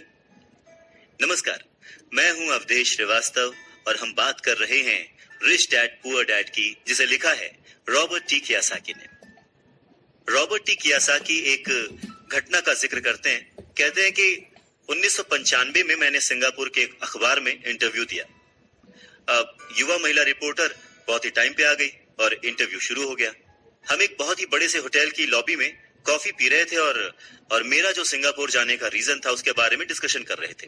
तभी उस रिपोर्टर ने मुझसे कहा, एक दिन मैं भी आपकी तरह एक बेस्ट सेलिंग लेखक बनना चाहती हूँ। मैंने उसके कई राइटअप्स और लेख पढ़े थे और उनसे प्रभावित भी था। वो बहुत अच्छा लिखती थी, बहुत ही साफ। तो मैंने उसे कहा, बिल्कुल आप कर सकती हैं, क्योंकि आप जो लिखती हैं वो बहुत ही बढ़िया है। वैसे कौन सी चीज है जो आपको आपके सपनों को पाने से रोक रही है? उसने कहा कि मेरा काम जो है वो कभी कहीं जाता है, कभी कहीं जाता है। हर आदमी कहता है कि मेरे उपन्यास बहुत बढ़िया हैं, पर एक्चुअली होता कुछ नहीं है। इसलिए मैं अखबार में काम कर रही हूँ, कम से कम इससे मेरा खर्च तो चली जाता है। अब आपके पास कोई सुझाव है क्या इस बारे में? मैंने कहा, हाँ बिल्कुल है।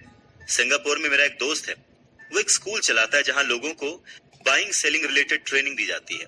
वो सिंगापुर में कई बहुत ही बड़े बड़े कॉर्पोरेशंस के लिए सेल्स ट्रेनिंग कोर्स चलाता है और मैं समझता हूं कि उसके कोर्स में शामिल होने से आपका करियर बहुत ज्यादा आगे चला जाएगा। ये बात सुनने के बाद वो थोड़ा सा रूखी हो गई। वो कहने लगी कि मतलब आप ये कहना चाहते हैं कि मुझे ये सब सीखने के लिए स्कूल जाना पड़ेगा? तो मैंने हाँ कह के सिर हिलाया और फिर उसे इस बात पर विश्वास ही नहीं हुआ कि मैं सचमुच उसे स्कूल जाने के लिए कह रहा हूं। मैंने उसे कहा कि इसमें गलत ही क्या है, पर तब मुझे रियलाइज हुआ कि मुझे अपने शब्द वापस ले लेने चाहिए। उसे मेरी किसी बात का बुरा लग गया था शायद, और अब मैं सोच रहा था कि कितना अच्छा होता अगर मैंने उसे कुछ भी सुझाव नहीं दिया होता। उसकी मदद करने की कोशिश में मैंने वो सुझाव दिया था और अब मुझे खुद ही बुरा लग रहा था। उसने कहा कि मेरे पास इंग्लिश लिटरेचर में मास्टर्स डिग्री है, मैं सेल्समैन बनना सीखने के लिए स्कूल क्यों जाऊं? मैं एक प्रोफेशन में प्रशिक्षित होने के लिए स्कूल गई थी ताकि मुझे सेल्समैन ना बनना पड़े। अब वो अपना ब्रीफकेस ताकत से बंद कर रही थी और इंटरव्यू खत्म हो चुका था और उसकी बॉडी लैंग्वेज से पता लग रहा था कि वो नाराज थी। वहीं कॉफी टेबल पर मेरी एक बेस्ट सेलिंग बुक रखी हुई थी। मैंने उसे उठाया और उस लेडी के द्वारा लिखे गए नोट्स को भी अपने दूसरे हाथ में रखा। मैंने उसे कहा कि क्या आप इसे देख सकती हैं? मैंने उसके नोट्स की तरफ इशारा किया। उसने अपने नोट्स पर नजर डाली। क्या? उसने उलझन में कहा। एक बार फिर मैंने उसके नोट्स की तरफ जानबूझकर इशारा किया। एक बार फिर मैंने उसके नोट्स की तरफ जानबूझकर इशारा किया, जिस पर उसने लिखा था रॉबर्ट कियोसाकी, बेस्ट सेलिंग लेखक। यहां पर बेस्ट सेलिंग राइटर लिखा हुआ है, ना कि बेस्ट राइटिंग राइटर। तब उसे मेरी बात समझ में आई। लहरों से डर करके नौका पार नहीं होती, कोशिश करने वालों की हार नहीं होती। नमस्कार, मैं हूं अवधेश श्रीवास्तव और आज चर्चा है रिच डैड पुअर डैड पर। रॉबर्ट टी कियोसाकी कहते हैं कि जब आप रिच बनने की सोचते हैं, रिच बनने की ठानते हैं, अमीर बनने की कोशिश करते हैं, तो बहुत सारी बाधाओं को पार करना पड़ता है। तो उनके अनुसार अमीरी की राह में ऐसी 5 बाधाएं हैं जो लोगों को रोकती हैं आगे बढ़ने से। सो पहला कारण है डर, पैसा खोने के डर से पार पाना।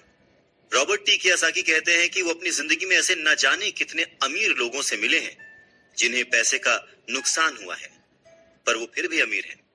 पर ऐसे एक भी गरीब इंसान से नहीं मिले हैं जिसने अपनी एक दमड़ी भी खोई है अमीर बनने की राह में, इन्वेस्टमेंट की राह में। पैसा खो जाने का डर बहुत ही नेचुरल है, बहुत ही स्वाभाविक है। ये हर इंसान को होता है, अमीरों को भी होता है, गरीबों को भी होता है। पर प्रॉब्लम डर नहीं है, प्रॉब्लम है कि आप इस डर का सामना किस तरह से करते हैं। पैसा खोने के बाद की स्थिति से, उसकी सिचुएशन से किस तरह से बाहर आते हैं। आप अपनी असफलताओं को किस तरह से ट्रीट करते हैं, ये आपकी लाइफ में बहुत इंपॉर्टेंट है। ये आपकी लाइफ में केवल पैसे के बारे में नहीं है, बल्कि हर चीज के बारे में है। एक अमीर आदमी और एक गरीब आदमी के बीच का जो अंतर होता है वो बस यही होता है कि अमीर आदमी अपने डर से किस तरह से जीतता है और गरीब आदमी अपने डर से किस तरह से हार जाता है।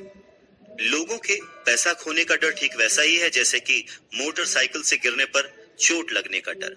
उस चोट लगने के डर से ज्यादा एक्साइटमेंट आपको उस बाइक को चलाने का होता है और उसी एक्साइटमेंट में, उसी खुशी में आप बाइक चलाना सीख लेते हैं। ठीक वैसे ही पैसे के खोने के डर से ज्यादा उसे अर्न करने की खुशी अगर आपको हो तो आप धीरे धीरे प्लान्ड वे में एसेट्स पर ध्यान देंगे, उन्हें खरीदेंगे और एक वक्त पर अमीर बन जाएंगे।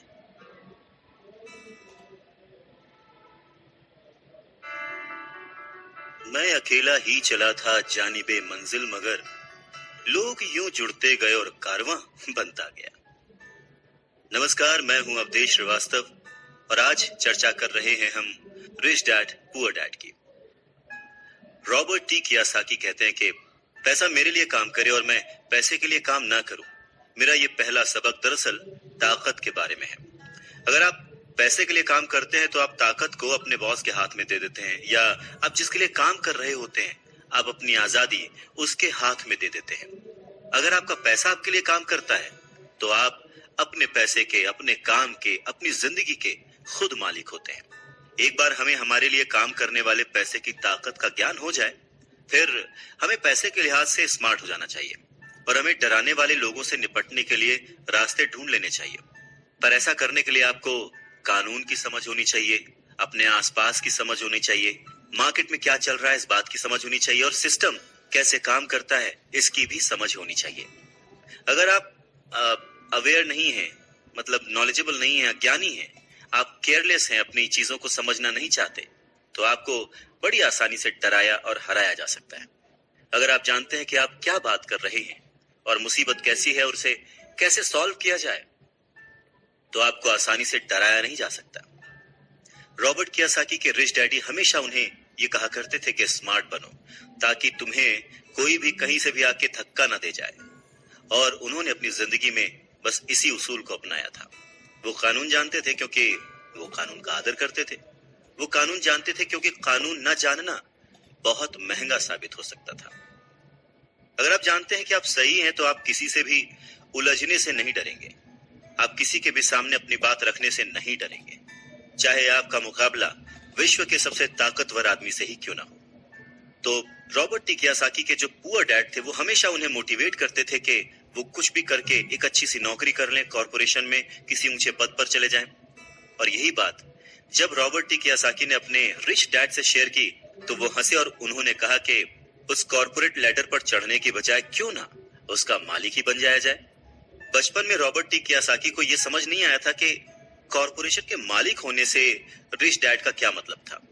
पर मुद्दे की बात यह है कि अगर रॉबर्ट टी कियोसाकी के रिच डैड नहीं होते तो वो अपने पुअर डैड की बात मानकर किसी जगह नौकरी कर रहे होते।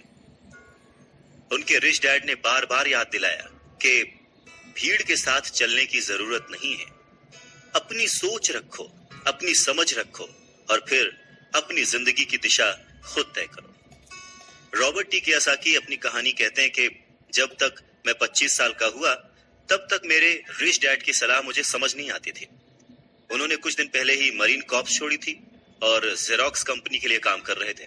वहां उन्हें बहुत पैसा मिल रहा था, पर बार बार अपनी तनख्वाह को चेक करते थे और हमेशा निराश होते थे। टैक्स इतना ज्यादा कटता था कि उन्हें और ज्यादा काम करना पड़ता था अपनी जरूरतों को पूरा करने के लिए। धीरे धीरे वो सफल होने लगे, सक्सेसफुल होने लगे। तो उनके जो बॉसेस थे उन्होंने उनको प्रमोशन दी और सैलरी बढ़ा दी। उन्हें ये बात सुनकर बहुत अच्छा लगा और जैसे ही उन्होंने अपनी ये बात अपने रिच डैड से शेयर की तो उन्होंने कहा, अच्छा तो तुम्हारे बॉस अमीर बन रहे हैं, तुम्हारी कंपनी अमीर बन रही है, तुम किसके लिए काम कर रहे हो, तुम किसे अमीर बना रहे हो। तो बस 1974 में जेरोक्स के कर्मचारी के रूप में ही उन्होंने अपना पहला कॉर्पोरेशन बनाया और अपने काम से काम रखना शुरू कर दिया। पहले से ही उन्होंने संपत्ति वाले कॉलम में कुछ चीजें लिख रखी थी और खरीद रखी थी, पर अब उन्होंने ये ठान लिया था कि उन्हें और ज्यादा बढ़ाना है, उन्हें अपने एसेट्स और बढ़ाने हैं और अपनी लायबिलिटीज को और कम करना है। जैसे जैसे वक्त बीतता गया, जैसे जैसे रॉबर्ट टी कियोसाकी पैसे को समझते गए, इसके गणित को समझते गए, इसके व्यवहार को समझते गए, उन्हें अपने रिच डैडी की सलाह समझ में आने लगी। एक बार उन्होंने अपने काम से काम रखने की ठान ली और अपनी संपत्तियां, अपने एसेट्स बढ़ाने शुरू कर दिए और एक बेहतरीन कर्मचारी बन गए।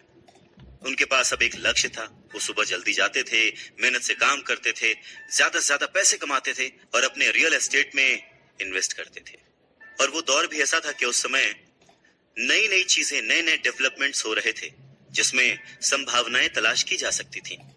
तो उन्होंने जेरोक्स मशीनें बेची। जितनी ज्यादा वो मशीनें बेचते उन्हें उतना ही ज्यादा फायदा होता, लेकिन वो फायदा उनकी जेब में नहीं जाता, वो फायदा जाता कंपनी को और रॉबर्ट टी कियोसाकी की जेब से कटता था टैक्स। ये बहुत ही मोटिवेशनल था। इस सिचुएशन में लोग हताश हो जाते हैं, पर रॉबर्ट टी कियोसाकी ने इसको पॉजिटिवली लिया और वो इस नौकरी के जाल से बाहर निकल आए। वो ये समझ गए थे कि उन्हें किस तरह से बाहर आना है, पर जल्दबाजी में उन्होंने नौकरी नहीं छोड़ी। धीरे धीरे सिर्फ 3 साल के समय में ही उन्होंने जेरोक्स कंपनी की तुलना में अपने छोटे से कॉर्पोरेशन कंपनी से ज्यादा कमाना शुरू कर दिया था और उनका कॉर्पोरेशन रियल एस्टेट में इन्वेस्ट करने वाली कंपनी थी और वो पैसा जो कि वो अपने एसेट से कमा रहे थे वो उन्हीं के लिए दोबारा काम कर रहा था। अब उन्हें फोटोकॉपियर बेचने के लिए दरवाजे दरवाजे जाने की जरूरत नहीं थी। अपने रिच डैडी की सलाह से उन्हें बहुत फायदा हुआ। जल्दी ही उनकी प्रॉपर्टीज से आने वाले कैश फ्लो में इतना ज्यादा बढ़ोतरी हो गई कि उनकी कंपनी ने उनके लिए पहली कार खरीद के दी। उनकी पुरानी कंपनी जेरोक्स के लोगों को लगा कि वो अपना कमीशन बेच रहे हैं, परंतु ऐसा था नहीं। उन्होंने अपने कमीशन को अपने एसेट्स में कन्वर्ट कर रखा था। रॉबर्ट टी कियोसाकी कहते हैं कि उनका एक एक रुपया उनके एक एक एम्प्लॉय जैसा उनके लिए काम कर रहा था। क्यों? क्योंकि उन्होंने सही जगह पर इन्वेस्ट किया था। अपने रिच डैड से सीखे गए सबक के कारण वो इस चूहा दौड़ के मिथक से बाहर आ गए थे और कम उम्र में ही एक एम्प्लॉयर बन गए थे। स्कूल्स में पढ़ाया जाता है कैसे एम्प्लॉय बने, पर अपने रिच डैड की बात मानकर वो एक एम्प्लॉयर बने और ये सब पॉसिबल हुआ पैसे को सही जगह पर इन्वेस्ट करने की समझ से, पैसे को मैनेज करने की समझ से। फाइनेंशियल लिटरेसी से। बहुत सारी मुश्किलें आई पर अपनी सूझबूझ से और अपनी अवेयरनेस से, अपने नॉलेज से रॉबर्ट टी कियोसाकी उन मुश्किलों से आगे बढ़ते गए और लोग उनको फॉलो करने लगे। वो जब भी फाइनेंशियल सेमिनार्स में दूसरों को सिखाने को जाते, उनको अपनी बात बताते, तो वो हमेशा कहते कि फाइनेंशियल आईक्यू स्पेशलाइजेशन के 4 बड़े फील्ड से आने वाले ज्ञान का मिक्सचर है, नॉलेज का मिक्सचर है। सो वो 4 फील्ड्स कौन कौन सी हैं? पहला है अकाउंटिंग। रॉबर्ट टी कियोसाकी कहते हैं कि जिसे मैं फाइनेंशियल साक्षरता कहता हूं, एम्पायर खड़ा करना चाहते हैं, साम्राज्य बनाना चाहते हैं, तो ये सबसे इंपॉर्टेंट है। आप जितने ज्यादा पैसे के लिए जिम्मेदार होंगे, उतना ही ज्यादा आपको बारीकी से नॉलेज होने की जरूरत है, नहीं तो आपका जो साम्राज्य है, आपका जो एम्पायर है, वो ताश के पत्तों की तरह ढह जाएगा। इस योग्यता, इस क्वालिटी की वजह से आप किसी भी बिजनेस की जो कमजोरियां हैं, वीक पॉइंट्स हैं और उसकी जो प्लस पॉइंट्स हैं, उन्हें पहचान सकते हैं। दूसरा फील्ड है जो इंपॉर्टेंट है, वो है इन्वेस्टमेंट, जिसे वो पैसे से पैसे बनाने का विज्ञान कहते हैं। इसमें तकनीकें, रणनीतियां, स्ट्रैटेजीज, फॉर्मूले, इन सब की जरूरत होती है। तीसरा है बाजार की समझ, मार्केट की समझ, डिमांड एंड सप्लाई का साइंस। बाजार के तकनीकी पहलुओं को जानने की जरूरत है जो कि भावनाओं द्वारा संचालित होते हैं। जी हाँ, मैक्सिमम जनता इमोशनल होकर चीजें करती है और उसका फायदा उन लोगों को होता है जो कि दिमाग से सोचते हैं, खास करके पैसे के बारे में। चाहे वो गाड़ी खरीदना हो, घर खरीदना हो या कोई भी सुख सुविधाएं हो, ये सारी चीजें इमोशन से होती हैं और फायदा हमेशा दूसरे व्यक्ति को होता है जो इन्हें बेच रहा होता है। और चौथी फील्ड है कानून, लॉ। उदाहरण के तौर पर अकाउंटिंग, इन्वेस्टमेंट और बाजारों की तकनीकी दक्षताओं के सहारे कॉरपोरेशन की जो क्षमता थी वो बहुत बढ़ गई थी। कोई भी आदमी जिसे कॉरपोरेशन के द्वारा दिए जाने वाले टैक्स के फायदों और सुरक्षा का ज्ञान हो, वो बहुत तेजी से तरक्की कर सकता है और अमीर बन सकता है। पर वैसा करना जो कि किसी नौकरीशुदा कर्मचारी के लिए पॉसिबल नहीं है। उन दोनों में उतना ही डिफरेंस होगा जितना कि एक पैदल चलने वाले इंसान में और एक उड़कर जाने वाले में होता है। ये अंतर बहुत ज्यादा है। तो कुल मिलाकर ये कहा जा सकता है कि अपने रिच डैड की गाइडेंस को फॉलो करते हुए रॉबर्ट टी कियोसाकी एक सक्सेसफुल इंसान बने, जिन्हें दुनिया फॉलो करती है और जिनकी लिखी बातें पढ़कर और जिनकी बातें सुनकर लोग आज भी मोटिवेट होते हैं।